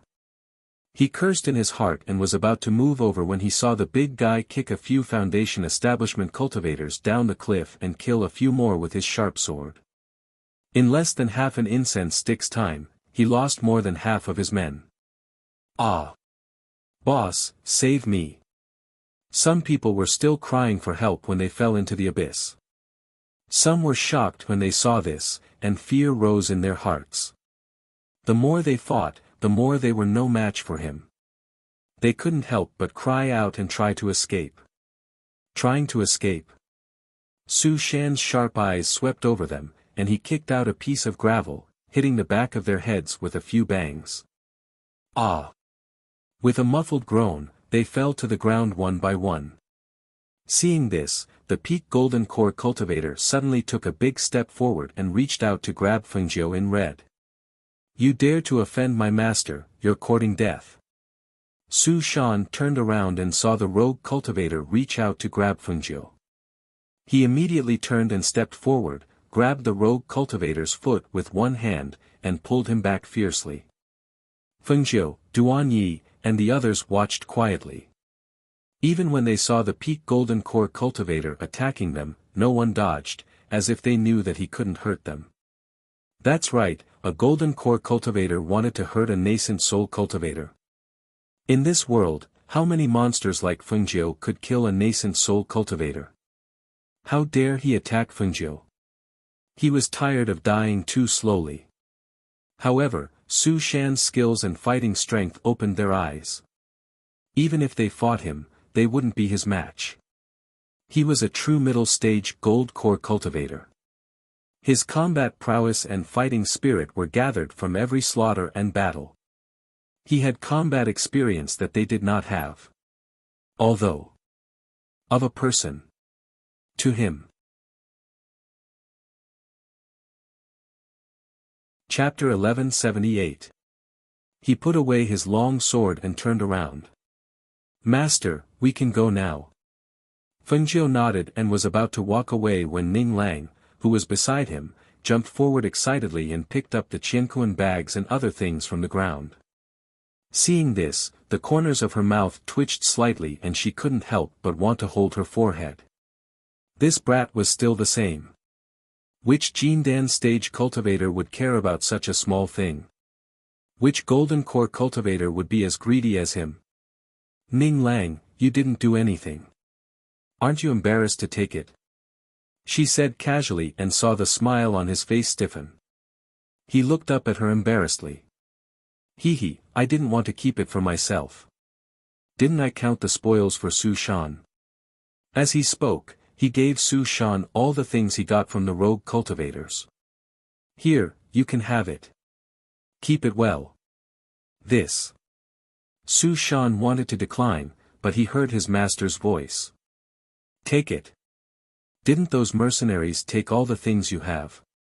It's a good chance to add some things so that you won't be empty-handed. Yes, thank you, master, he answered and took the things.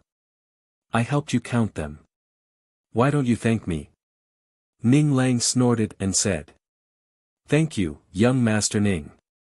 Su Shan smiled and cupped his hands. That's more like it. Ning Lang smiled and looked at the place in front of them. He looked at Fengjiu and asked, are we still going over the same way we came? Yes, that's fine. Fengjiu nodded. Song Ming walked out from the side with a smile. Watch me. He came to the side and shot arrows at the other party in the same way as they came over. He pulled the rope to help them. Not long after, a few people walked over the rope one after another. After they came to the other side, Song Ming retracted the rope. The group continued to walk forward under the cover of the night. They didn't leave this place until dawn. Ah! The sun is out and we're out too. I didn't lose an arm or a leg and I even earned a lot of good things. I'm so happy. Ning Lang opened his arms wide and cheered at the sky. His fat body ran up and down the mountain path. He couldn't hide his joy and people couldn't help but smile. Fengjiu chuckled and said, not only did you not lose an arm or a leg, but you also probably gained weight. Didn't you notice that your stomach protruded again? She looked down and her gaze landed on his round stomach. Hearing this, the people around her also laughed. And my stomach? Why aren't our stomachs as round as yours? If you're fat, so be it. Stop looking for excuses. What's there to hide? Luo Fei chuckled and stared at his round stomach teasingly. Seeing this, Song Ming waved his hand and said with a smile, all right. Let's not talk about him. How can he be called little fatty if he's not fat? Don't you think so? Ha ha ha. Chapter 1179. The few of them laughed as they talked, the breeze blowing on their faces made their mood soar. Also, after a year of experience, they had experienced many dangers inside, and now that they had come out alive, their strength had also improved. Not only that, but the friendship between the few of them had also become stronger, which was something that they could not get in their own families. 2 days later, in the evening, the few of them came to a city and checked into an inn.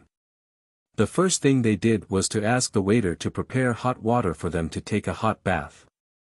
After ordering a table of food and wine, Luo Fei said with a smile, "I can finally have a good rest, tomorrow I will sleep until I wake up naturally, don't wake me up." "Well, I also want to have a good sleep, I haven't had a good rest in there, but I can finally have a good sleep here." Song Ming also nodded and said, "Wait until you have a good rest, we are not in a hurry anyway." Ning Lang also nodded, yes, let's rest for 2 days first." Duanyi looked at Fengjiu and asked, "Where are you going next? You really don't want to go back to the academy with us?" "I am going to a first-class country, so I won't go back to the academy." "You can go back and report it, by the way, ask the dean to send a message to the 6-star academy." "A first-class country? Why don't you come with us? Anyway, we are going there, wouldn't it be better to have companions on the road? If you have something to do, maybe we can help." "No, I can do this by myself." She smiled and said, "It is not good to sleep after eating, do you want to go out for a walk in the night market and then come back?" "Okay."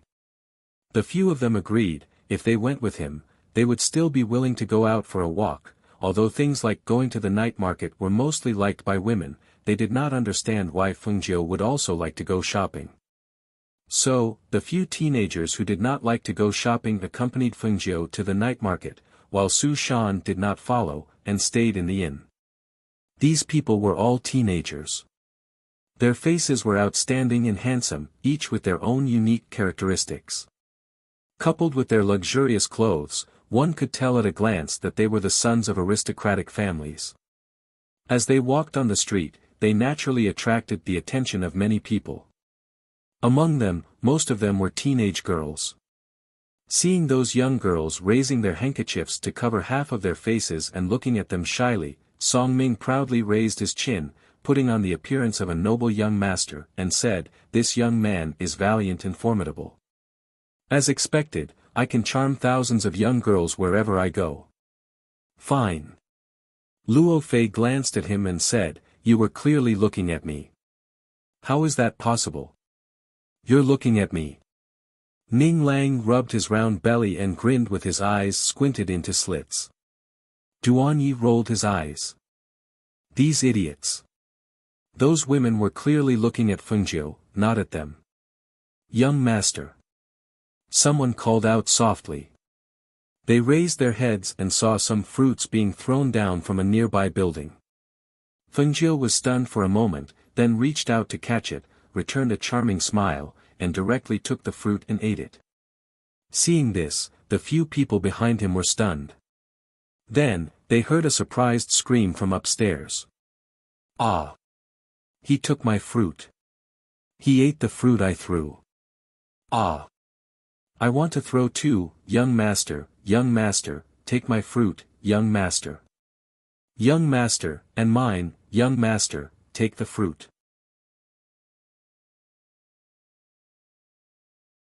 Chapter 1180. For a moment, the women in the pavilions on both sides of the street leaned half of their bodies out. Some threw down fruits directly, while others wrapped the fruits in handkerchiefs and threw them down. For a moment, fruits flew all over the sky, stunning everyone on the street. "Hurry up and catch them. What are you waiting for? Don't waste the girl's good intentions." As Song Ming spoke, he patted the shoulders of the people beside him and pulled up his robes to catch the fruits that were thrown down. Oh! Ning Lang was also stunned for a moment before he came back to his senses. Coincidentally, there was a stall selling baskets next to them. He picked up 2 baskets and caught them. Not only were the girls upstairs throwing fruits down, but some girls on the street also bought fruits and brought them up directly. They put the fruits in the baskets and ran away shyly. All right, stop throwing them, stop throwing them. We can't carry them all, Ning Lang shouted. He carried 2 baskets full of fruits to Fengjiu's side. Seeing that he was eating fruits in his hands, he couldn't help but say, Fengjiu, how can we finish all these? Let's go. We'll rest at the pavilion by the lake. Let's go. Fengjiu helped carry the baskets. Their figures flitted across the street.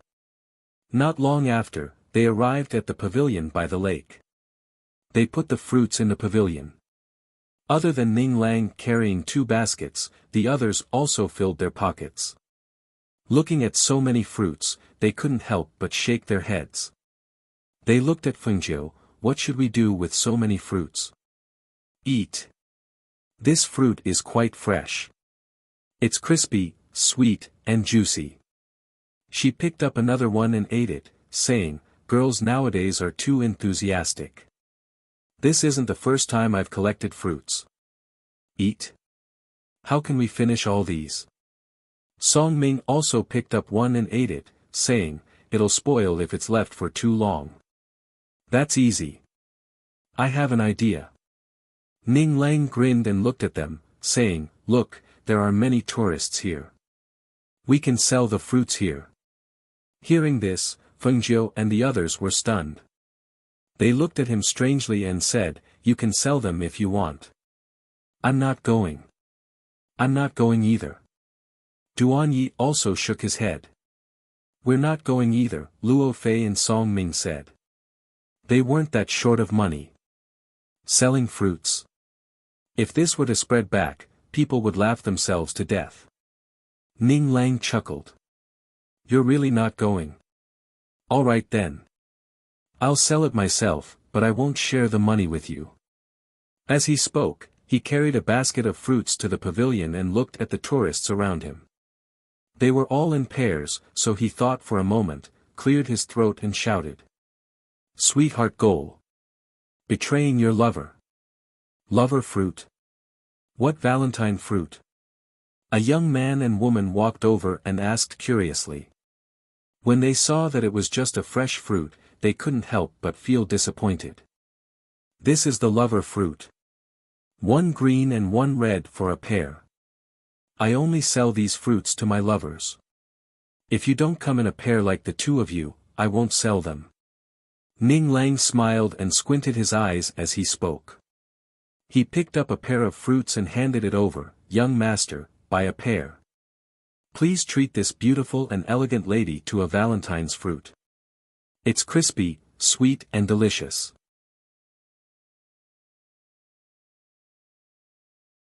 Chapter 1181. All right, 1 gold coin please, he said with a smile as he handed the fruits over. What? These 2 fruits are only worth 1 gold coin. Are you trying to rob us? The man was a little dumbfounded. Even his expression changed. 1 silver coin on the streets could get a caddy of fruits, but here, 2 fruits were worth 1 gold coin. It would be fine if it was silver coins, but why did it have to be gold coins? Had this person gone crazy from thinking about money? No, it's just 1 gold coin. This is already a very good and cheap price, Ning Lang introduced. As he spoke, he introduced the fruits to them. These 2 fruits aren't expensive, but they've passed through my hands. Moreover, they're lover fruits, so that's different. Do you know who I am? With my status, I'm selling these fruits. Of course, these fruits can't be sold for ordinary money. Ning Lang smiled and squinted his eyes as he spoke. Seeing the man's stiff face and the woman's slightly lowered head, he continued, besides, I can see that you have a noble aura around you. You're definitely not someone who is shy about money. Moreover, you're buying it for this beautiful lady. Don't tell me that this lady isn't worthy of you spending a gold coin to treat her to the Valentine fruit. Fengjiu and the others who were sitting in the pavilion were also a little dumbfounded when they heard this. This fatty was robbing them. Moreover, it was a blatant robbery, but it was like a snake hitting its weak spot to promote its position, grasping the thoughts of the man and woman. Not to mention that these two fruits were only worth 1 gold coin, even if they were worth 10 gold coins, the man would still buy them. Otherwise, this pair would probably break up this time. Was he selling lover fruits? If this fruit didn't sell well, it would break up the couple. The few people in the pavilion sat and watched while eating the fruits. In the end, they saw that the man bought a pair of fruits and left. The woman was happy.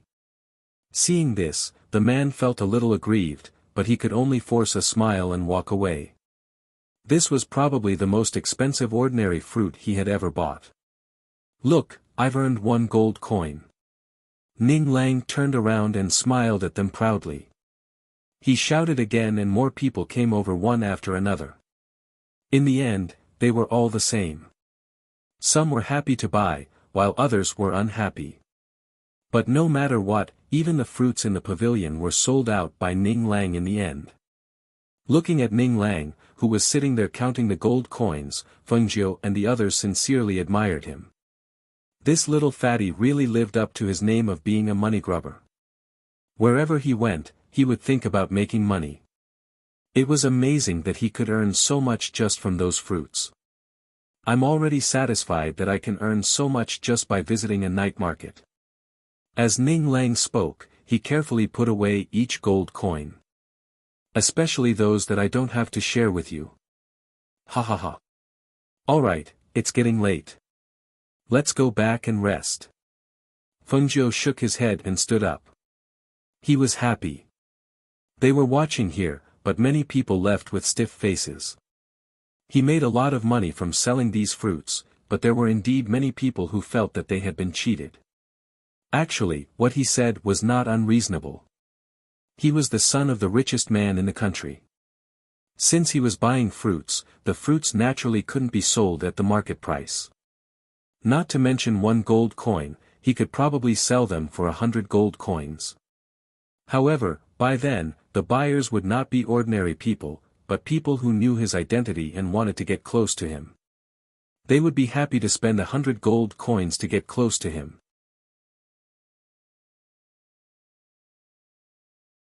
Chapter 1182. They returned to the inn to rest together. During this period of time, their tense minds were completely relaxed after lying on the bed of the inn in the city. Therefore, they quickly fell into a deep sleep. The next morning, Fengjiu and Su Shan quietly left the inn early in the morning. After leaving the inn, Su Shan asked, "Master, why didn't you say goodbye to the young masters? What if they can't find you? We have to say goodbye sooner or later. It doesn't matter if I say goodbye or not. Anyway, they know that I'm leaving." Fengjiu said, looking at the street where there were fewer people in the morning.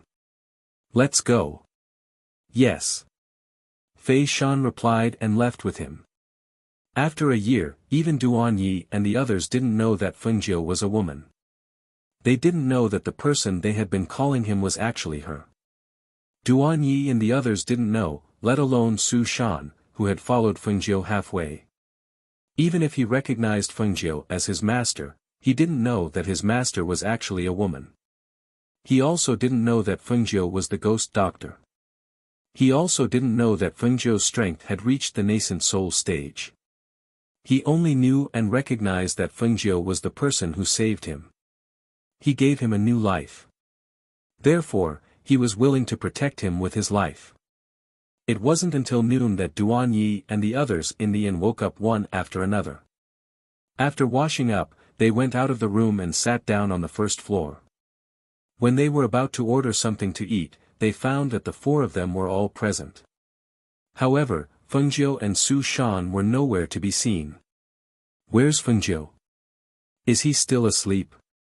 Ning Lang asked. He looked around and didn't see Fengjiu's figure, so he stood up. "Order something good first. I'll go up and take a look." Luo Fei and the others nodded. They called the waiter and ordered a few dishes and bowls of rice. Ning Lang, who went up to the guest room on the second floor, knocked on the door of Fengjiu's room and called out, "Fengjiu, are you still asleep? We're all awake. We're just waiting for you to eat." Fengjiu. He slammed the door a little too hard, and the door was slammed open. Seeing this, he walked in. Fengjiu. He didn't see anyone inside or outside, nor did he see the cloud-devouring beast.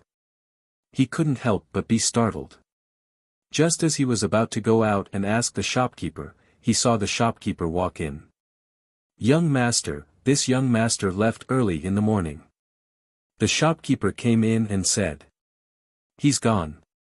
Ning Lang was shocked and raised his voice a few notches. "Yes, he left early in the morning. His bodyguard also left with him. It's been several hours," the shopkeeper said, and then left. Ning Lang immediately strode outside and walked down quickly to Duan Yi and the others. The shopkeeper said that Fengjiu has left. Moreover, I didn't see him in his room. This is too mean. Why didn't he tell us that he was leaving? He left so quietly just like that. Seriously. The few people sitting at the table were drinking wine. Ning Lang couldn't see their expressions clearly because of their lowered eyes. He only heard them say, "We heard what you said to the shopkeeper upstairs. You don't have to say anything. He said that he was going to leave, but we didn't expect him to leave so soon." Ning Lang sat down and didn't say anything. He only felt a little sad. After being together for so long, he suddenly left. They didn't even know where to find him. Just thinking about it made him feel bad.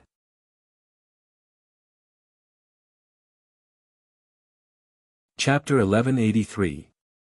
He should have gone, but I don't know, what is he going there for? Song Ming said thoughtfully. With Fengjiu's reputation as the ghost doctor, what kind of things would he need to do personally? No matter what, let's go to the academy first. After we return home, we will go to the one-star academy to report. With our family background, as long as we want to, we can directly enter the one-star academy. Besides, with our current strength, there are not many people in the one-star academy who can compare with us. That's true, then let's do it. After we finish eating, we will set off. The few of them put aside the matter of Fengjiu's departure for the time being. After a year of experience outside, following Fengjiu and experiencing so many things, their temperament and character had changed a little, and they were able to think further. They knew that Fengjiu was bound to go to the 8 great empires, and since that was the case, they also had to go there.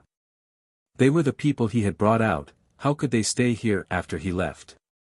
Half a month later Fengjiu brought Su Shan into the Qi Tian country, and arrived at the Shengguan clan's imperial city. Fengjiu, who was dressed in red and had a handsome face, was still very dazzling even in the imperial city of a first-class country. As he queued up to enter the city gate, he was like a crane in a flock of chickens. He was dazzling and flamboyant, and people could see him in the crowd at a glance. At her feet, there was a small beast with snow-white fur, Tun Yun, and behind her was Su Shan, who was wearing a black bodyguard's uniform.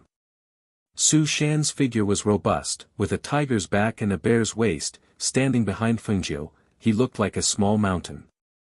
Because there were many people entering the city, he followed closely behind Fengjiu to guard him, paying attention to not let any unknown people come close.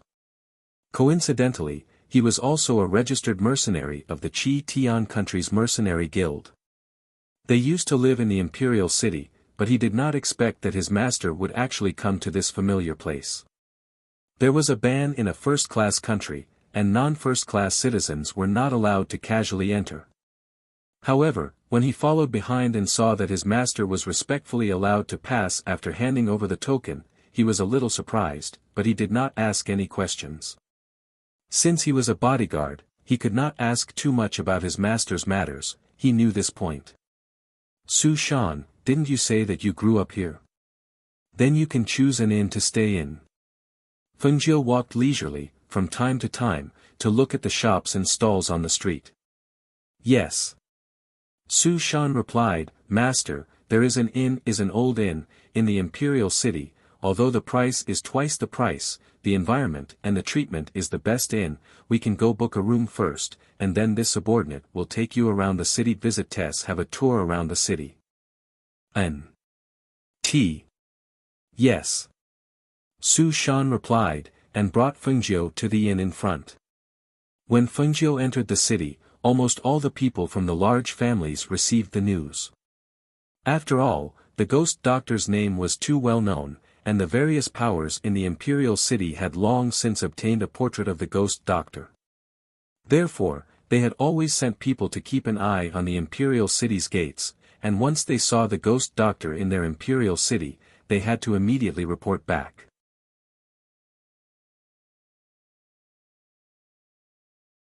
Chapter 1184. While some of those people followed and some left, Fengjiu, who was still walking leisurely on the street without noticing anything, turned his head slightly and looked to the side. The corners of his lips curled up slightly as he continued to walk. What? You're saying that the person in the portrait is here? Is that true? The master of one of the aristocratic families in the imperial city was pleasantly surprised when he heard his subordinate's report. That's right, your subordinate wouldn't have seen wrongly. He was dressed in a red robe and had a handsome face that was dazzling. It was indeed the young man in the painting. Your subordinate had ordered someone to follow him in secret so he could report back immediately. The guard said respectfully. You've seen him?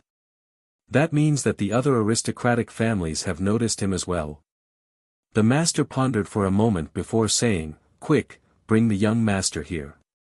I want to bring the ghost doctor to our residence before they do. At this moment, the housekeeper stepped forward and said, Master, the young master left early in the morning. He said that he was going to go shopping. I'm afraid that. You still have to send someone to look for him. Find him and bring him back. He waved his hand and strode out. On the other side, another aristocratic family was pleasantly surprised when they heard the news. That means that the ghost doctor has really come to the imperial city of Chi Tian country. That's great. Quick, come with me to bring him back so that the other old men don't get the upper hand. The master of the house said as he led his men out. Meanwhile, in the Shangguan household, they were astonished when they heard their informant's report. The ghost doctor has come to the imperial city. That means that all the powers in the imperial city know about it. The master of the Shangguan household said. He didn't seem too excited, as if he didn't feel anything. That's right. My informant has already gone back to report it. Pfft. Those old men are quite nimble. He's just a young man who knows how to refine some impractical things. What's so special about that? When it comes to refining pills, which aristocratic family can compare to our Shangguan household? The guard lowered his head and didn't say a word. He listened to the master's angry and disapproving voice reverberate throughout the hall. Just have someone keep an eye on him. Find out what he's doing in the imperial city. He waved his hand and gestured for him to leave. However, at this moment, an old man walked in from outside. Patriarch, I heard news that the ghost doctor has come to the imperial city. Did our Shangguan clan send someone to pick him up? The person who had come was the third elder of the Shangguan clan whom Fengjiu had met once before. He's just a teenager who just made his debut. Third elder, you think too highly of him. Our Shangguan clan is an alchemy clan in a first-class country. If we try to curry favor with a teenager of unknown origin, wouldn't we become a joke? The master of the Shangguan family was not the old master of the Shangguan family, but the old master's eldest son, who was Fengjiu's uncle. Hearing this, the third elder frowned slightly. Master, this Fengjiu is not an ordinary person. Even our Shangguan clan cannot refine the things he refines. This is undeniable. If this person did not come to our imperial city, it would be fine. But if he did come to the imperial city and we did not invite him, wouldn't we be giving this opportunity to someone else?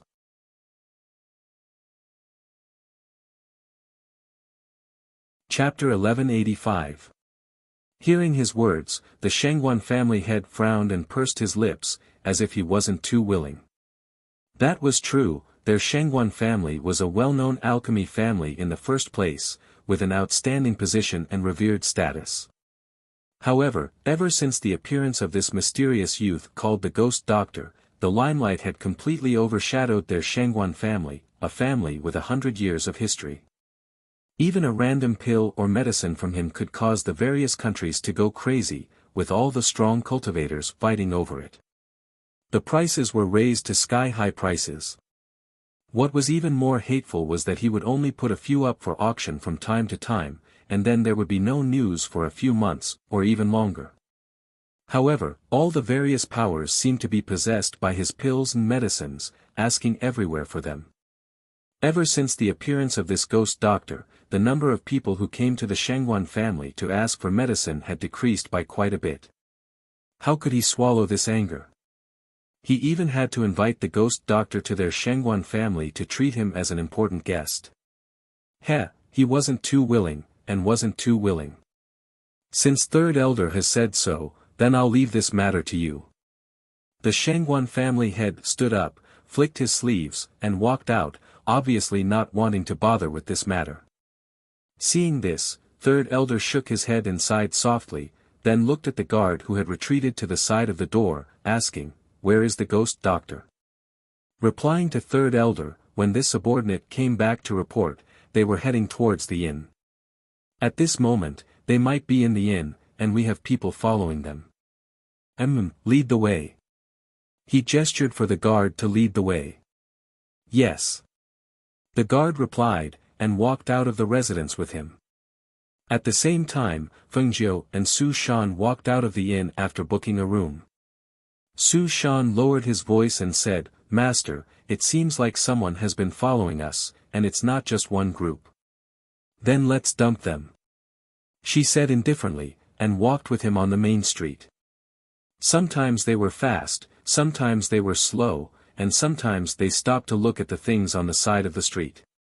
The people following behind them were a little anxious, afraid that they would lose them, but also afraid that they would be discovered if they followed too closely. After about the time it took for a stick of incense to burn. Where are they? Why have they disappeared? Two men walked out from the shadows and saw that the two people who were looking at the stall in front of them had disappeared. They weren't the only ones who felt this way. Some of the other people also started to look around after they lost track of the person. With so many people watching, how could they lose track of the person? How was he going to explain this to the higher-ups? On the other side, Feng Jiu and Su Shan were sitting in the corner of an inconspicuous stall. The stall was partially covered by a cloth, and since they were sitting in the corner, they were blocked by the people outside, so no one saw them. Feng Jiu ordered some snacks and a bowl of sweet soup. He sat there and ate leisurely. "Master, those people have passed by." Su Shan paid attention to the people who were secretly following them. He searched around and walked through the streets outside. Don't bother with them." She drank the sweet soup, knowing that they were probably people from the various great clans in the imperial city. She didn't disguise herself when she came here, nor did she try to hide her identity. Since these people from aristocratic families had her portrait in their hands, they would naturally make some preparations. It wasn't strange that they knew she was here.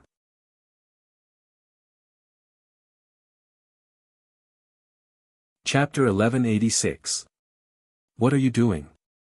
How could you lose track of such a good person? Didn't I tell you not to get too close to him? You must have been discovered by him. Otherwise, why would he dump you? Why aren't you looking for him? What are you doing here? Go look for him.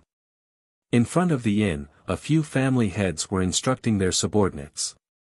Because the family heads of the large families in the city had personally come to the inn, the people on the street thought that something big had happened and gathered around to watch. Even the owner of the inn personally came out to inquire. Only then did they know that an important guest had come. The family heads in the city wanted to invite him back, but they didn't manage to do so. He, family heads, don't be anxious. The innkeeper just told me that young master booked 2 rooms and should be staying here. Family heads, why don't you wait in the inn? Maybe he went to the city for a stroll and will be back in a while. Hearing that, no one said anything else. Since they didn't see him, they would naturally wait here. They just didn't know if the ghost doctor would come back to the inn if he knew that they were watching him. If he didn't come back, where would they go to find him? Oh. Family heads, you're here too. The Shangguan family's 3rd elder walked over with only 1 guard. Seeing that everyone was here, he smiled knowingly. Are you all here to look for young Master Feng? 3rd elder, why ask when you already know the answer? A family head said, glancing at him and saying with a fake smile, why isn't the Shangguan family head here, but 3rd elder? Looks like you don't put young Master Feng in your eyes. You all don't know, but I've met young Master Feng before. We can be considered old friends. Knowing that he came to the imperial city, this old man didn't dare to neglect an old friend, so I personally came to receive him. Hearing that, everyone's expressions changed. The ghost doctor knew someone from the Shangguan family? How was that possible? They hadn't heard of this before. 3rd elder, I'm afraid you've made a wasted trip. Young Master Feng went out and hasn't returned yet. It's alright. I have nothing to do anyway, so I can wait here. With that, he smiled and walked into the inn. When the owner of the inn saw that all the leaders of the various forces in the city had come, including the 3rd elder of the Shangguan family, he was slightly surprised and hurriedly ordered people to serve tea and snacks to entertain them. Because of this, the people in the inn also came out to watch curiously. They whispered to each other, thinking that something was going to happen. On the other side, Fengjiu continued to stroll around after eating the food and sweet soup from the stall. He saw a high-end jewelry shop in the city, so he said to Su Shan, I'll go in and take a look. You can wait for me at the door. Yes. Fei Shan answered and waited at the door. As soon as he walked in, the shopkeeper came over and asked with a smile, Young master, please take a look around. You can tell me which one you like. N. Fengjiu answered and slowly walked in, looking at the jewelry on display. These were all just jewelry. There were gold, jade, crystal, and precious stones. After skimming through them one by one, his eyes fell on a set of jewelry.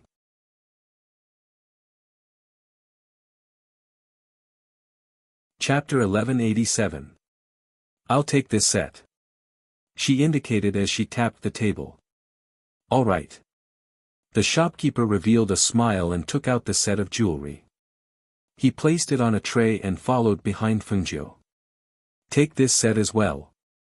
She pointed at another set of sky blue gemstones in the cabinet. She planned to give this set to her grandmother. All right. The shopkeeper's eyes narrowed with a smile. After taking it out, he continued to follow as he said, Young master really has good taste. Our jewelry here is one of a kind. In the entire imperial city, our jewelry shop is the largest and most comprehensive. Moreover, all of our jewelry has our own logo and the quality is top-notch. Fengjiu walked around inside. It seemed that the 2 sets of jewelry would enter his eyes soon. He said, All right, let's settle the bill. All right, young master, please come this way. The shopkeeper led him to the front. After helping him settle the bill, he placed the items in an exquisite jewelry box. I wanted to come 2 days ago, but I couldn't find the time. Let me tell you, this is you. 3 beautiful women walked in together. However, one of the women wearing a red dress saw Fengjiu putting away the jewelry box from the shopkeeper and immediately let out a sharp cry. Fengjiu looked up and glanced at her. He didn't remember seeing this woman before, so he didn't pay her any attention. After putting away the things, he moved to walk out. Stop! The woman in red reached out to stop him. She angrily glared at the dazzling and handsome Fengjiu in red. Why are you here? Who are you? How strange. She waved her hand, and an invisible force came out from her sleeves. She pushed the man away and walked out. The woman staggered back a few steps and was supported by the two people beside her. Just as she was about to walk forward, she was stopped by the two women. What's wrong? Do you know him? Humph. I would recognize this brat even if he turned into ashes. I have a big grudge with him. The woman in red said through gritted teeth. She shouted at the red figure walking out, stop right there. As soon as his voice fell, a whip lashed out with a swoosh. It fiercely streaked across the air, bringing with it the sound of wind breaking. Fengjiu, who was walking out, turned her body slightly and dodged the attack behind her without looking back. The whip flew past her face, but it didn't hurt her at all. At this time, Su Shan, who was guarding outside, stepped out and caught the whip with one hand. With a tug, the woman holding the whip was pulled out and fiercely fell onto the street outside. Who are you? How dare you injure my master? Su Shan shouted in a deep voice. The pressure of the Jindan stage was released, making it impossible for the woman on the ground to even get up. After all, this was the imperial city of the Qi Tian country, where the Shangguan clan resided. Furthermore, this woman was the young mistress of the Shangguan clan. Who would have the guts to attack a member of the Shangguan clan in their own territory? Wasn't this courting death? It was because they knew that no one would dare to touch a member of the Shangguan clan. Therefore, when the young mistresses of these clans went out in the imperial city, they didn't have any bodyguards to protect them. However, they didn't expect to meet someone who wasn't afraid of the Shangguan clan today. He had directly taught the young mistress of the Shangguan clan a lesson.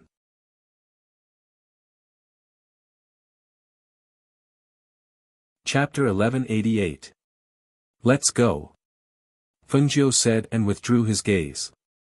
He didn't put the woman in his eyes and turned to leave. Su Shan saw this and hurriedly followed behind him. When the woman saw this, she was so angry that she gritted her teeth. Her eyes were filled with anger and unwillingness as she stared at the man who left. He entered the imperial city and hurt her, yet he still wanted to leave. Humph. She would let him know what the consequences of offending her were. While the woman went back to the Shangguan family to call for her master, Fengjiu took Su Shan to the black market. After receiving the black order, he personally came out to greet the president of the black market. Su Shan was surprised to see this. What was his master's background? Even some family heads couldn't meet him. Why did the president of the black market come out to meet him in person? While he was surprised, he was taken to the side to rest by the people of the black market, and his master was invited inside. Even he didn't know what they were going to do inside. I just heard that Master Feng arrived in the imperial city, but I didn't have time to visit you. The president of the black market smiled and gestured. Looking at Fengjiu sitting in the first seat on the left, he asked, "May I know why Master Feng came to the imperial city? Is there anything we can help you with?" He took the initiative to ask. After all, his identity was not ordinary, and he was on good terms with the black market. If he could help him, it would also help him. The servant served tea and retreated. Fengjiu glanced at him and said, "I came to get some information from the president." "Oh. What information does Master Feng want?" "Information about Shangguan Wanrong from the Shangguan family." "Shangguan Wanrong?" The president of the black market was startled and then asked with a smile, "I remember that I investigated her before and gave it to Master Feng. But Master Feng hasn't shown up recently. Maybe you don't know that Shangguan Wanrong from the Shangguan family left half a year ago."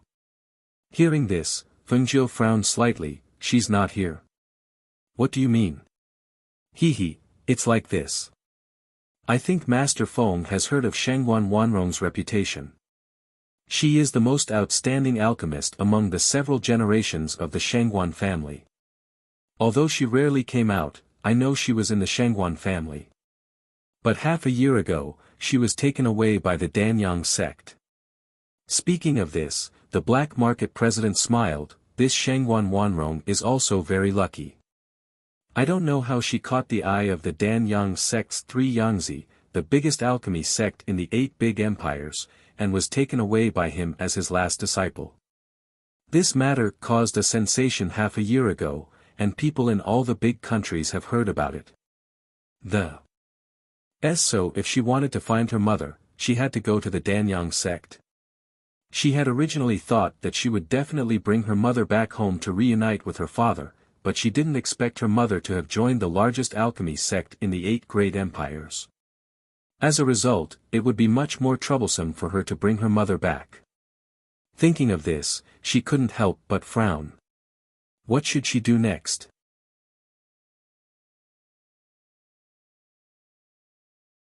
Chapter 1189. Fengjiu looked up at him and chuckled. If I have the chance in the future, of course I will. She stood up. Since the person I'm looking for is not here, I have to go. Goodbye. Master Feng, it's rare for you to come to the imperial city. Why don't you stay here for a while and let us show you around?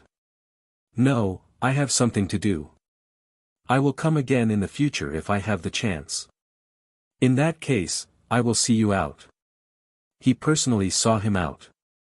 Su Shan, who was outside, saw Fengjiu come out and went to greet him. He followed behind Fengjiu and left the black market with him. Seeing them leave, the black market president stood there for a while before turning to go in. Su Shan saw that Fengjiu was not in a good mood after coming out and could not help but feel strange. Seeing that he wasn't walking towards the inn, but instead seemed to be walking aimlessly on the street, he followed behind him to protect him. When he reached the main street, a group of mercenaries happened to enter the city. He glanced at them and looked away. However, he did not intend to pay attention to them. When the mercenaries saw him, they called out, Su Shan. A voice made the group of mercenaries stop in their tracks and look around. When they saw Su Shan, who was dressed in black, they widened their eyes as if they had seen a ghost. They couldn't believe it. Su Shan. It's really him. Why is he here? Why is he still? Why is he still alive? The mercenaries were in disbelief and disbelief. They had just returned from the mountain range. Dozens of them went, but only less than 20 returned. Moreover, they were all covered in wounds. On the other hand, Su Shan, whom they thought was dead or eaten by a ferocious beast, was standing there in one piece. This visual impact made it difficult for them to calm down. They thought that he was dead. When they saw him, they thought of what they had done to him. After a moment of disbelief, they could not help but lower their heads in shame. The cultivator at the peak of the golden elixir realm was the one who called out to Su Shan. He looked at Su Shan, who had a piercingly cold aura, and walked up to him. Su Shan, that's great. You're still alive. He reached out to put his hand on Su Shan's shoulder. If it had been in the past, Su Shan would have returned the gesture. However, at this moment, Su Shan avoided him with an indifferent expression. Excuse me, please make way. Su Shan looked at the man in front of him. This was his captain and his brother. He had once risked his life to save him, but in the end, when he thought of the scene of him being abandoned in the Hell Mountain Range, and the scene of them not only abandoning him, but also taking away his Qianquan bag, his heart was as cold as ice. He took a step forward. These people no longer had anything to do with him. Su Shan, where are you going? The mercenary leader turned around and blocked his path. Looking at the imposing Puma Mountain, he said, Puma Mountain, come back. I need you, we all need you. If he had not abandoned Su Shan, perhaps their team would not have suffered such heavy losses. Abandoning him was the worst decision he had ever made.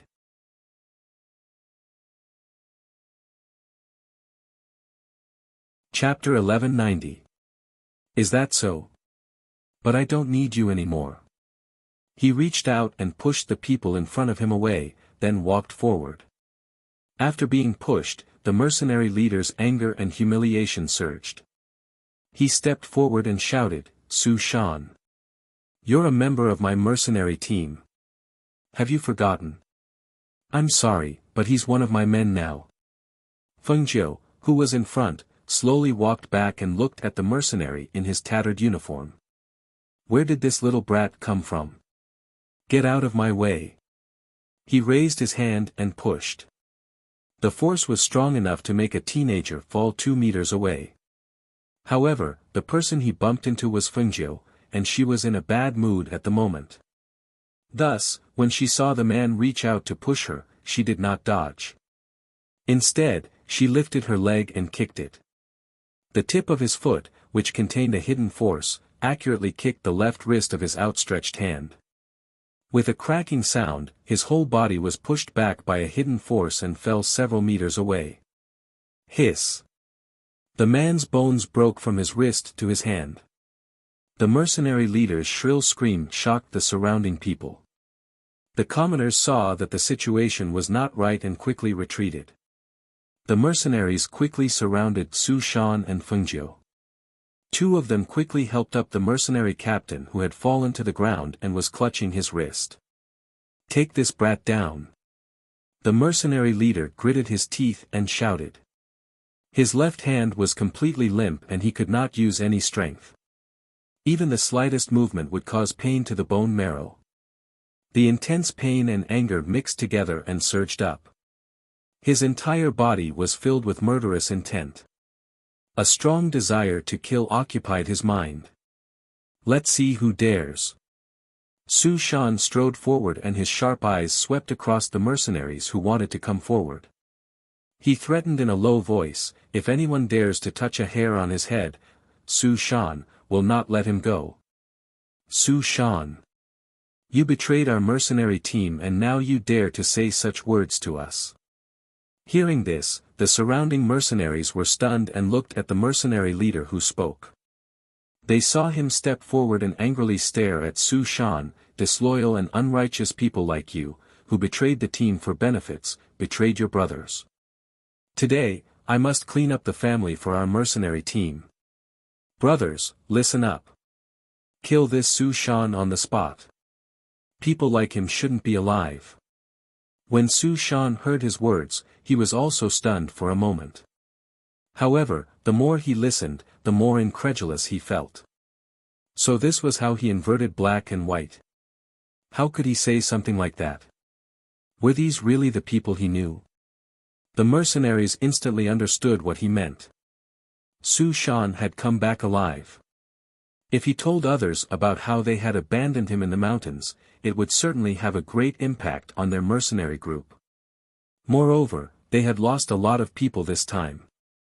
If this matter were to spread, no one would want to join their mercenary group. Since Su Shan didn't want to come back, then don't blame them for being cruel. That day, they did not kill him because of their old friendship. Today, they would send him on his way. A person like him who should have died a long time ago shouldn't be alive. Su Shan, if you know what's good for you and end your own life, we'll leave your corpse intact on account of our brotherhood.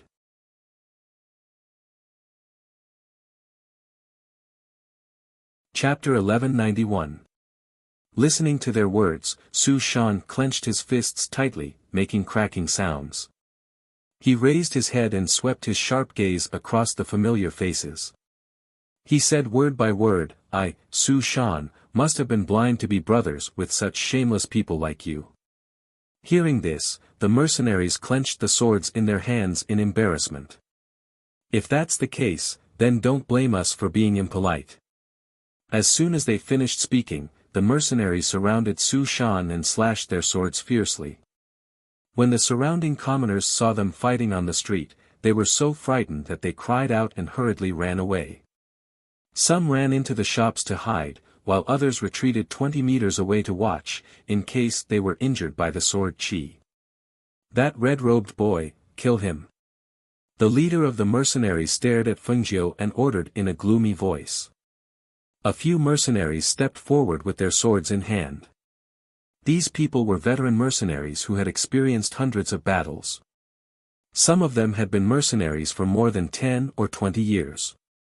Their fighting strength was not weak, otherwise, they would not have been able to return alive from a place like the Hell Mountain Range. Seeing these people attacking with swords, Fengjiu only curled the corners of her lips into a smile. However, her eyes were cold and there was not the slightest hint of a smile. The surrounding people recognized this group of mercenaries, so when they saw them fighting, they began to talk about it. This group of mercenaries is quite famous in the mercenary group. I heard that they went to the Hell Mountain Range for a mission a year ago. I think they just came back now. To be able to come back alive from that place, their skills are not ordinary. It seems that the red-clothed young man is in trouble. Isn't that black-robed Su Shan? He is also a member of the mercenary team. They're actually fighting amongst themselves, and it looks like those mercenaries are all trying to kill him. Could it be that they're having an internal strife? Who knows? I heard that they were talking about Su Shan betraying the mercenary team. I guess that's what happened. Then, they bumped into the mercenaries here. When enemies meet, their eyes turn red and they start fighting. But Su Shan has a very good reputation among the mercenaries. He doesn't look like that kind of person. You may not know, but I do. Puma Mountain has saved most of the mercenaries. Even the mercenary leader was saved by Puma Mountain. Everyone knows about this. That's why I feel strange when I see them fighting. Bang bang bang. While the surrounding people were discussing, Fengjiu spun around and sent a flying kick. Several mercenaries were sent flying and landed heavily on the street. Her kick contained a hidden force, and when she kicked out, she aimed at the wounds on their bodies. This kick almost made them fall to the ground one by one, howling in pain and unable to get up. Look! This young man has such a handsome skill. Not only is his appearance outstanding, even his skill is outstanding. That's right. Those mercenaries are all at the foundation establishment stage. Could it be that this young man's strength is higher than theirs? He can actually send so many people flying with one kick. I don't think those mercenaries can even get close to him. Just as everyone's eyes lit up with praise, a voice rang out. It's him. Arrest him.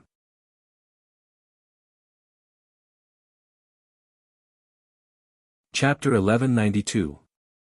Hearing that voice again, Fengjiu looked back and couldn't help but frown. He felt that this person was really annoying. He really didn't know how her parents taught her to have such a stupid and arrogant daughter. At the same time, the people waiting in the inn for Fengjiu's return waited for a long time, but he didn't come back. Gradually, some of them lost their patience. At this time, the people sent out to investigate a few months ago returned. At the same time, they brought back a piece of news that shocked everyone in the Shangguan family. After receiving the news, the Shangguan family head was shocked. Seeing that the matter was serious, he didn't dare to hide it, so he hurried to the place where his father, the ancestor of the Shangguan family, refined pills and made medicine. The Shangguan family was an alchemy family, and the place where the ancestor refined pills and made medicine was a forbidden area.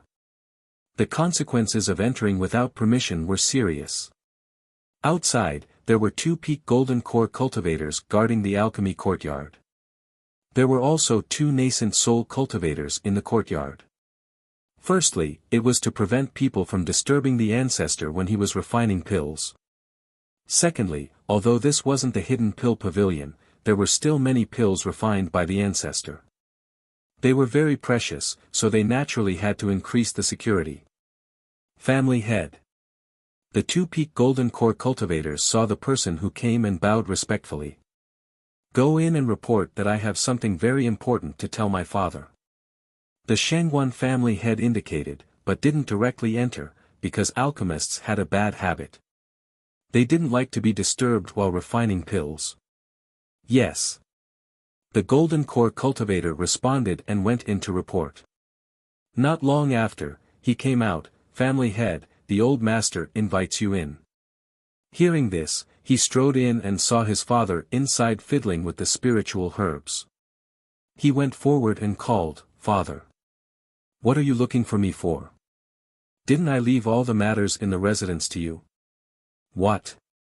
Haven't you handled it well?" The old man didn't even turn his head as he fiddled with the spiritual herbs in front of him, classifying them. "Father, the matter is very important, so I can only come to find you." As he spoke, he took a step forward and said, "When we got the portrait of the ghost doctor, didn't you say to investigate his background? This investigation has been going on for a few months. Just now, the spy returned and brought back the news. Have you found anything?" The old man turned around. He had a dignified face. Even though he was very old, there were no wrinkles on his face. Instead, it was strangely smooth and ruddy. If it wasn't for his gray hair and old voice, perhaps no one would think that he was an ancestor of a family. "Yes, I found it." The Shangguan family head nodded in response. He looked at his father in front of him and paused for a moment before saying, "This ghost doctor is called Fengjiu. Furthermore, he is not a young man, but a woman." "Oh. A woman dressed as a man? For a woman to have such talent in alchemy, she is indeed extraordinary." The old man nodded and walked to the other side of the tree. He sat down at the table and poured himself a cup of tea. "Moreover, father, this Fengjiu has a close relationship with our Shangguan family." As he said this, he looked at his father's expression. The old master looked up at him and said, "Who are you trying to tantalize? If you have something to say, just say it. Don't hesitate."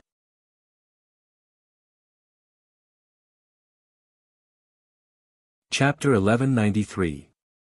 Feng Shao. The great elder furrowed his brows. He couldn't recall who this Feng Shao was. It's the man with Wanrong, Feng Shao, Wanrong's husband," he said carefully. However, as soon as he finished speaking, he saw his father's face darken. "What husband of Wanrong? When did Wanrong have a husband?" The great elder's face darkened, but his heart was in turmoil. Feng Shao. That Feng Shao from a ninth-tier country? That martial artist? The ghost doctor was that martial artist's daughter. Wasn't that Wanrong's daughter? His granddaughter? Thinking of this, his expression changed. His eyes were filled with deep thought. No one knew what he was thinking. Seeing this, the Shangguan family head said carefully, "That Fengjiu is Wanrong's daughter. The daughter that was left by Feng Zhao's side. After sending people to investigate, we found out that Feng Shao never remarried. He only focused on raising his daughter. Also, father, back then, Feng Shao was only a martial artist and a general. Now, he's already the emperor of the Phoenix dynasty." The emperor of the Phoenix dynasty? What's going on? Tell me in detail, he said in a deep voice. He wanted him to tell him everything he knew. Among these people, Feng Shao was a person that they never remembered. However, now, this name that shouldn't be mentioned was heard again. Moreover, it was because of his daughter. In these years, how many things had happened that they didn't know about? Father, the Phoenix dynasty was originally a ninth-tier country. This matter started a few years ago.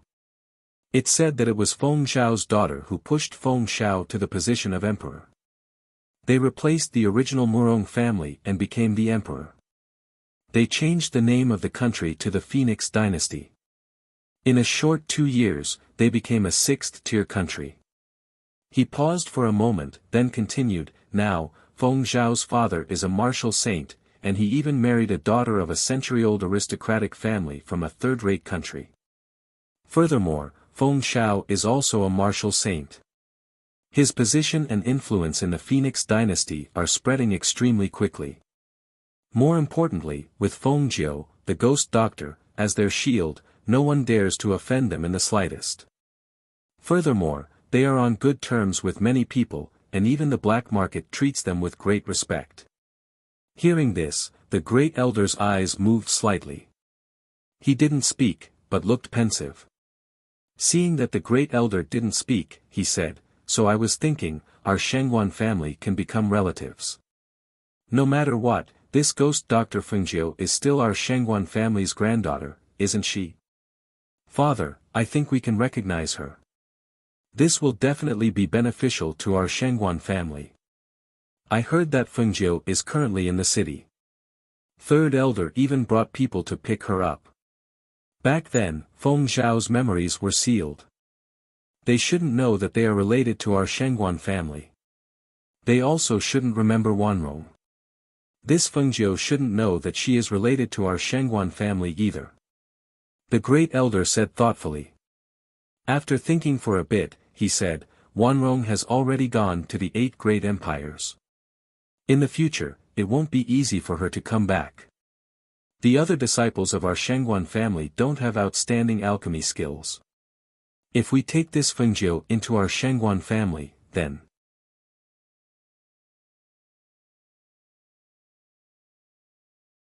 Chapter 1194.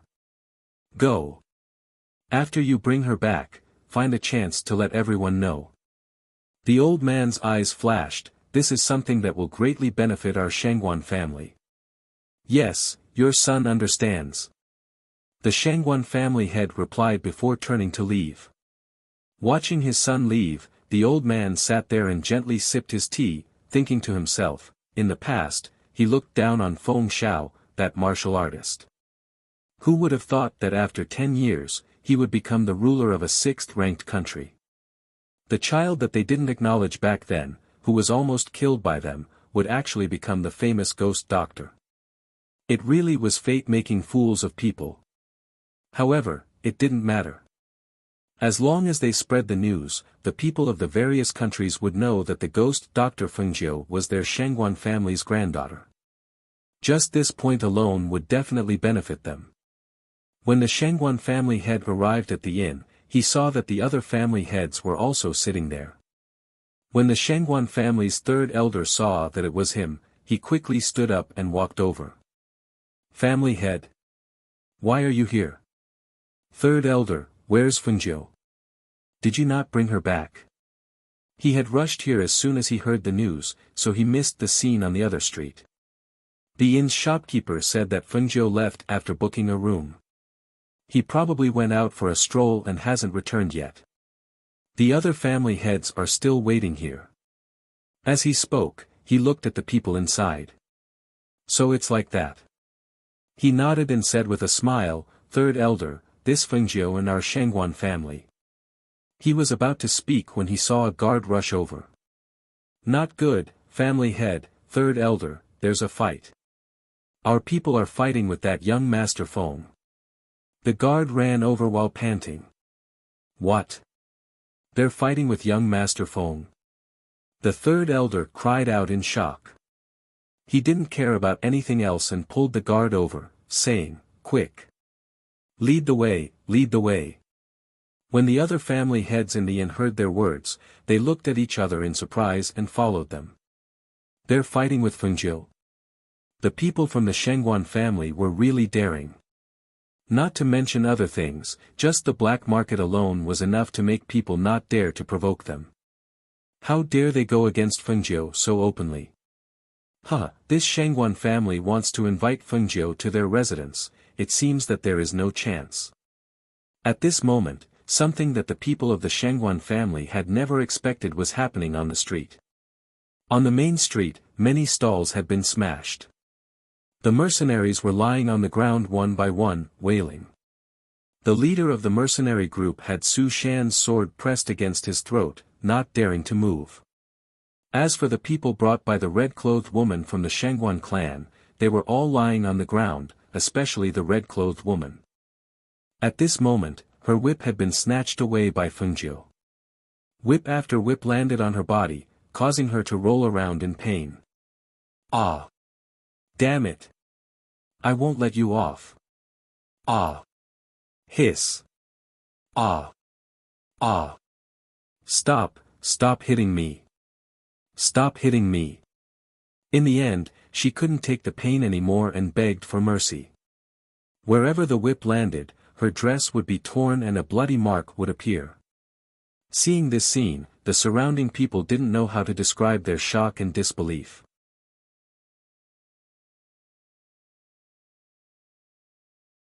Chapter 1195. Master Shengguan is here.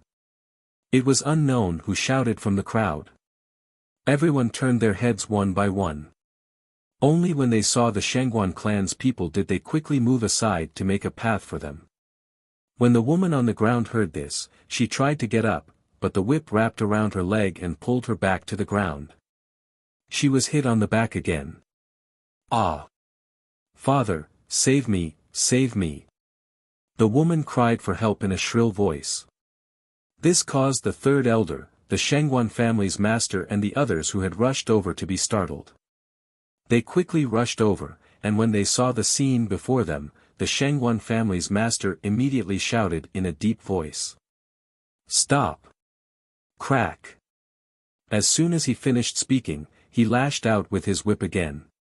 With a crack, the miserable shriek rang out once again. When the Shengguan family head heard it, his anger surged.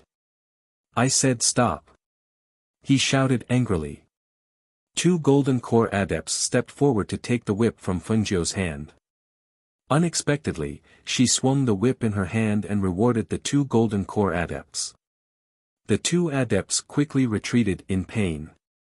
Master Feng, please stop. The third elder stepped forward to stop her. He looked at the young man with a frosty face and smiled apologetically.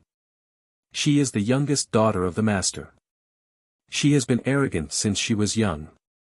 Now that Master Feng has taught her a lesson, please be magnanimous and don't bother with her. Fengjiu stopped and looked at the old man in front of her. It was the third elder, whom she had met once before. Seeing this, she threw down the whip in her hand and walked towards empty Su. Although Su Shan had restrained the mercenary leader, he did not kill him. He only looked at him coldly, put away the sword at his throat, and shouted, "Get lost!" His shout was very embarrassing, especially since the man was a mercenary leader. Being shouted at by a mercenary who used to be his subordinate made him angry.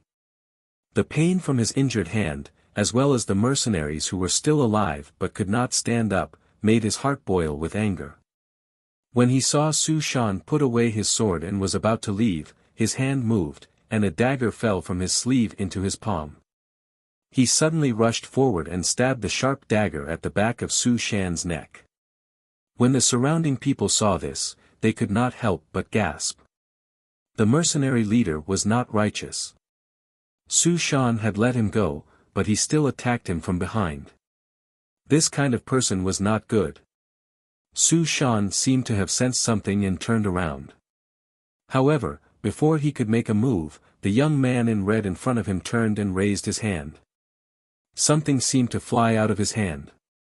Then, the mercenary leader groaned and his eyes widened. His body stiffened and fell to the ground. There were 3 silver needles in between his eyebrows. Fengjiu, who was dressed in red, turned around and said to Su Shan, "Don't be too merciful to those who want your life. Kill those who deserve it." His expression was cold and murderous. Su Shan looked at the fallen man who still had a dagger in his hand and nodded, replying, "Yes." He shouldn't have been so soft-hearted. He should have killed him the moment he tried to kill him. When the surrounding people saw this, they were silent for a moment. No one said anything because they saw that Su Shan had let the man go, but the man wanted to kill Su Shan. He deserved to be pierced between the eyebrows by the 3 silver needles.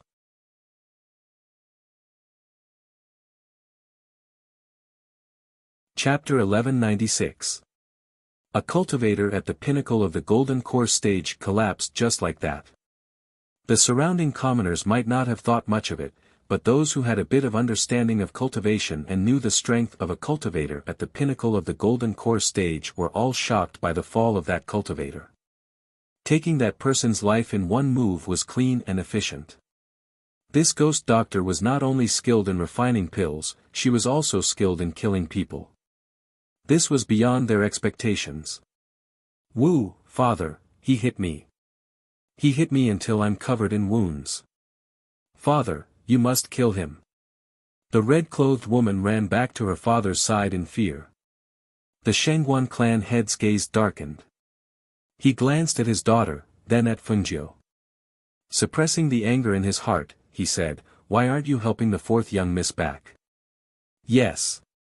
The two guards behind him responded. The woman gritted her teeth in dissatisfaction. She wanted to say more, but when she saw her father's dark expression and warning gaze, she couldn't help but be startled. Lowering her head, she took out a cloak from her cosmos pouch and put it on. With tears in her eyes, she quickly ran back. "Young Master Feng, our Shangguan clan is nearby. We would like to invite young Master Feng to the Shangguan clan." Before the third elder could finish speaking, Fengjiu waved his hand. "There's no need." With that, she moved to leave. Su Shan closely followed behind her. "Wait a moment." Seeing that Fengjiu was about to leave, the Shangguan clan head spoke in a deep voice. Looking at the dazzling red figure, he was a bit surprised. She was clearly a woman, but when disguised as a man, she was so outstanding and beautiful. If he hadn't investigated her beforehand, he wouldn't have been able to tell that she was a woman. After seeing Fengjiu's brilliance and thinking of her talent in refining pills, the Shangguan clan head's heart stirred. He said, "Fengjiu, your father is Feng Xiao, right? Your name should have been Feng Qingge." Hearing this, Fengjiu raised her eyebrows and turned to look at the Shangguan clan head. "Shangguan clan head, you're quite capable. You've investigated my clan." There was a hint of mockery in his words. If one looked carefully, they would be able to hear the coldness in his words. Saying these words in front of so many people on the street, did this Shangguan family member really think that she was an idiot who couldn't understand the meaning behind his words? Hearing Fengjiu's strange and somewhat mocking words, the Shangguan family had only smiled. "We were just thinking that the ghost doctor's name was so famous and that there was a portrait of the ghost doctor, so we investigated and wanted to see what kind of parents could raise such an outstanding child. Who would have thought that this investigation would lead us to find out that the ghost doctor was Feng Xiao's daughter?" Hearing the Shangguan clan head's words, the other clan heads behind him were slightly surprised and whispered, "Who is Feng Xiao? I've never heard of it." "No matter what, the ghost doctor is Feng Xiao's daughter. Isn't the ghost doctor male?" On the side, the Shangguan clan's third elder heard the clan head's words and his heart sank. Looking at Fengjiu's expression, he had a bad premonition. The clan head had never interacted with Fengjiu before and didn't know what kind of person Fengjiu was, but he knew. From the first time he saw Fengjiu, he had his suspicions and had ordered people to secretly investigate. However, before the news of his investigation had arrived, the clan head's investigation had arrived first.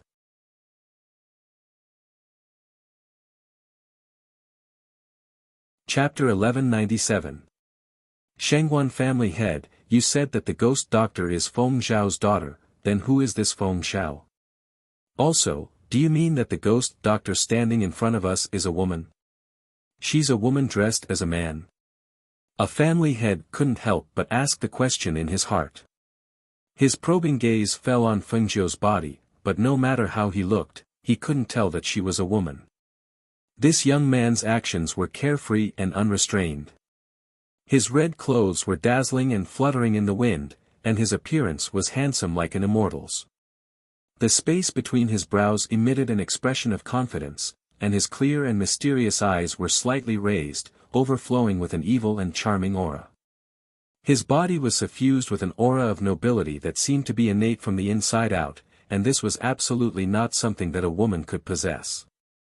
They really couldn't believe that such an outstanding youth in front of them was a woman. Family head. Third elder saw that the situation wasn't developing too well and hurriedly wanted to stop it, but he heard the family head's voice, which carried the aura of spiritual power, spread out. "Ha ha ha, everyone doesn't know, right?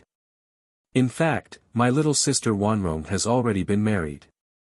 Her husband is Feng Xiao, but for some reason, they had to separate. So many years have passed, and we haven't had any news about Feng Xiao.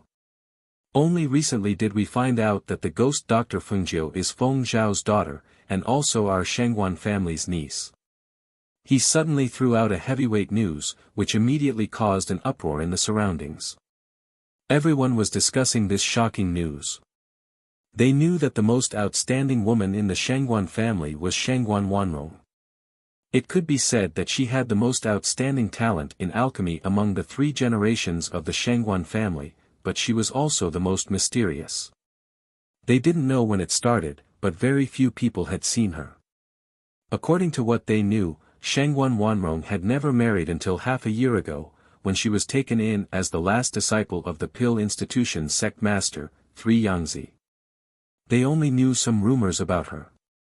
But they didn't think that the Shangguan family head would throw out such shocking news today. So, Shangguan Wanrong had already been married, and even gave birth to a daughter. Since that was the case, why had she always stayed in the Shangguan family? What was the reason behind this? Was Fengjiu really Shangguan Wanrong's daughter? When the Shangguan family head saw everyone's shocked expression, he was very satisfied in his heart. What he wanted was for them to be shocked. He believed that it wouldn't be long before this news spread everywhere. Everyone would know that the ghost doctor was their Shangguan family's niece. Only the 3rd elder of the Shangguan clan was slightly worried. He felt that this matter would not go as planned by the clan head.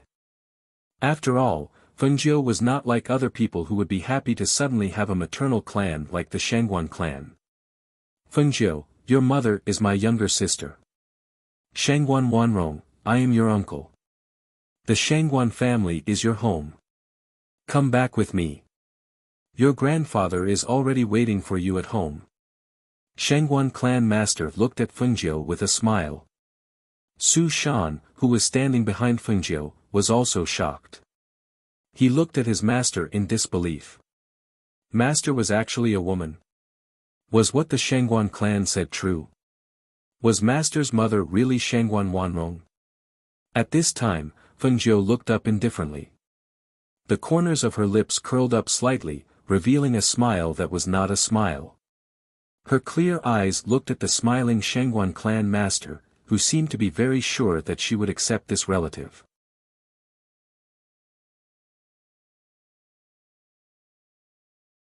Chapter 1198. She glanced at the person in front of her, her clear and unhurried voice carrying a bit of indifference. I still know whether or not I have a relative like your Shangguan clan. In other words, she didn't recognize the Shangguan clan as a relative at all.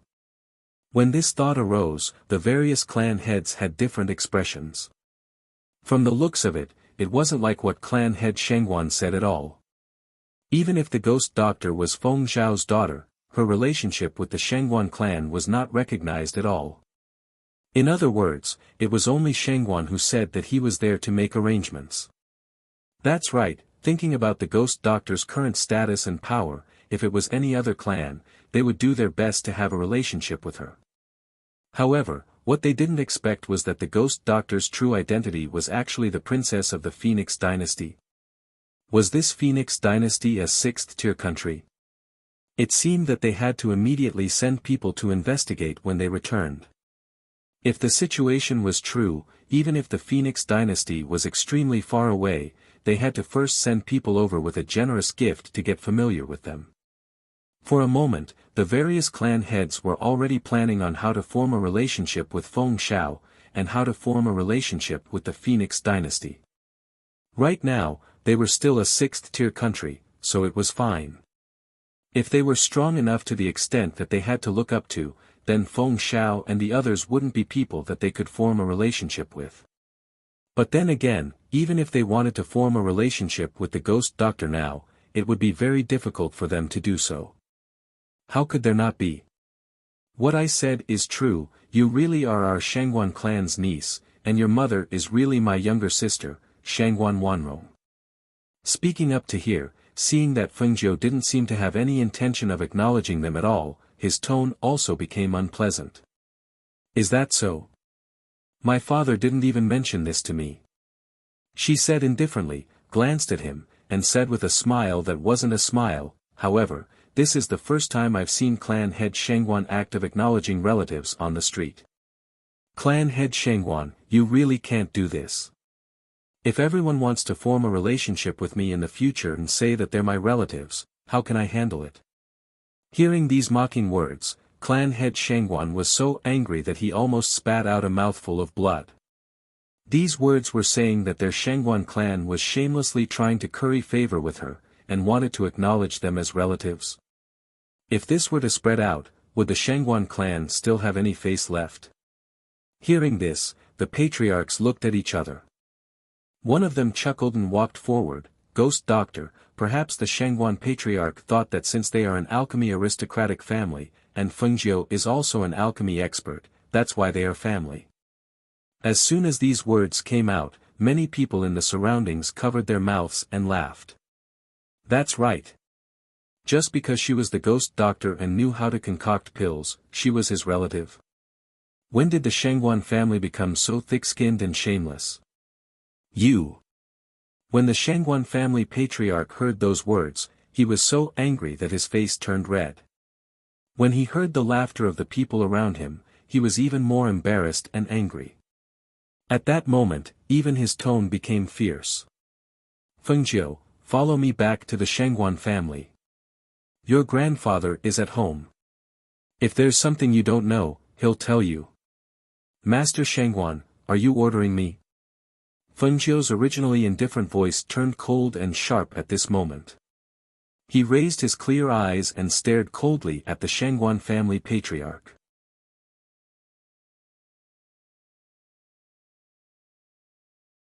Chapter 1199.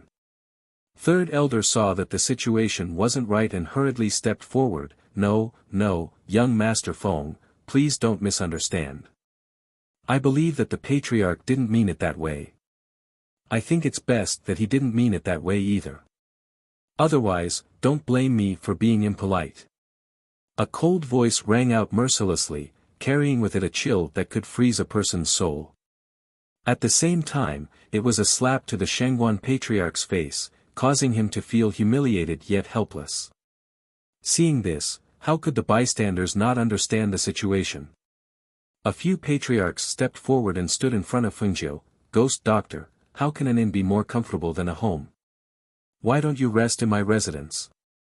Ghost Doctor, it's best if you come to my residence. There's a bamboo forest in my residence that's extremely secluded and elegant. I'm sure the Ghost Doctor will like it.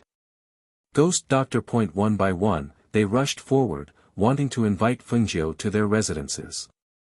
If it were anyone else today, perhaps they would have used force. However, the other party was the Ghost Doctor and had the backing of the black market. If they used force to invite her over, it wouldn't be easy. Where's the Ghost Doctor? Suddenly, a voice rang out from not too far away. Everyone looked towards the source of the voice and saw a group of Imperial guards rushing over. Behind them were a few cultivators carrying a luxurious sedan. It's the Emperor's personal guards. One of the patriarchs said. Seeing that the Emperor had sent people over, they knew that they wouldn't be able to invite the Ghost Doctor back. Su Shan, who was standing behind Fengjiu, quickly stepped forward and stood beside Fengjiu before saying, Mistress, these are the personal guards of the Qi Tian Empire. Fengjiu nodded slightly and looked at the group of people walking over. This must be the Ghost Doctor. Leading the group were two nascent soul cultivators. Perhaps they were afraid that they wouldn't be able to invite Fengjiu back. Other than the Golden Core cultivators, there were also two other nascent soul cultivators. That's right. Fengjiu replied and looked at them. The Emperor knew that the Ghost Doctor had arrived in the imperial city of the Qi Tian Kingdom and ordered us to welcome you and invite the Ghost Doctor into the palace.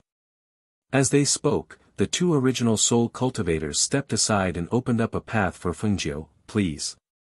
Fengjiu didn't say much and directly walked forward. After the sedan bearers lowered the sedan, he sat inside. Su Shan followed closely behind, and the group of people headed towards the palace in a grandiose manner. Seeing Fengjiu being taken away by the monarch's men, the Shangguan clan's patriarch recalled the words he had said earlier, and the rage in his heart surged. Ever since he became the patriarch, he had never been so humiliated. He, master of the Shangguan family, your relatives are really. A family master stepped forward and laughed. He shook his head and glanced at him, then left with his hands clasped behind his back. His tone was full of ridicule. Shangguan clan head, this Fengjiu is the ghost doctor. How could he be related to your Shangguan clan? Don't think too much about it. Maybe you made a mistake somewhere. Another family head said with a smile, then turned and left. That's right. From what I know, your younger sister hasn't been married all this time.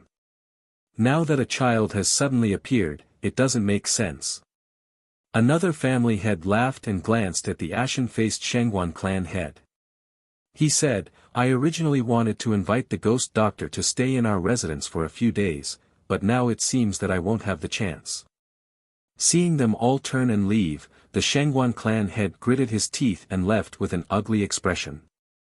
What a good Fengjiu. What a good ghost doctor. Is he looking down on our Shangguan clan? Good, very good. You're tuning into the Han Li's Wuxia Adventures YouTube channel. We're so grateful for your support, and don't forget to subscribe to join us on this incredible journey through captivating stories. Your generosity through donations truly makes a world of difference, as it's the primary source of revenue that allows me to expand and enhance this channel for you. Thank you from the bottom of my heart for being a part of this adventure.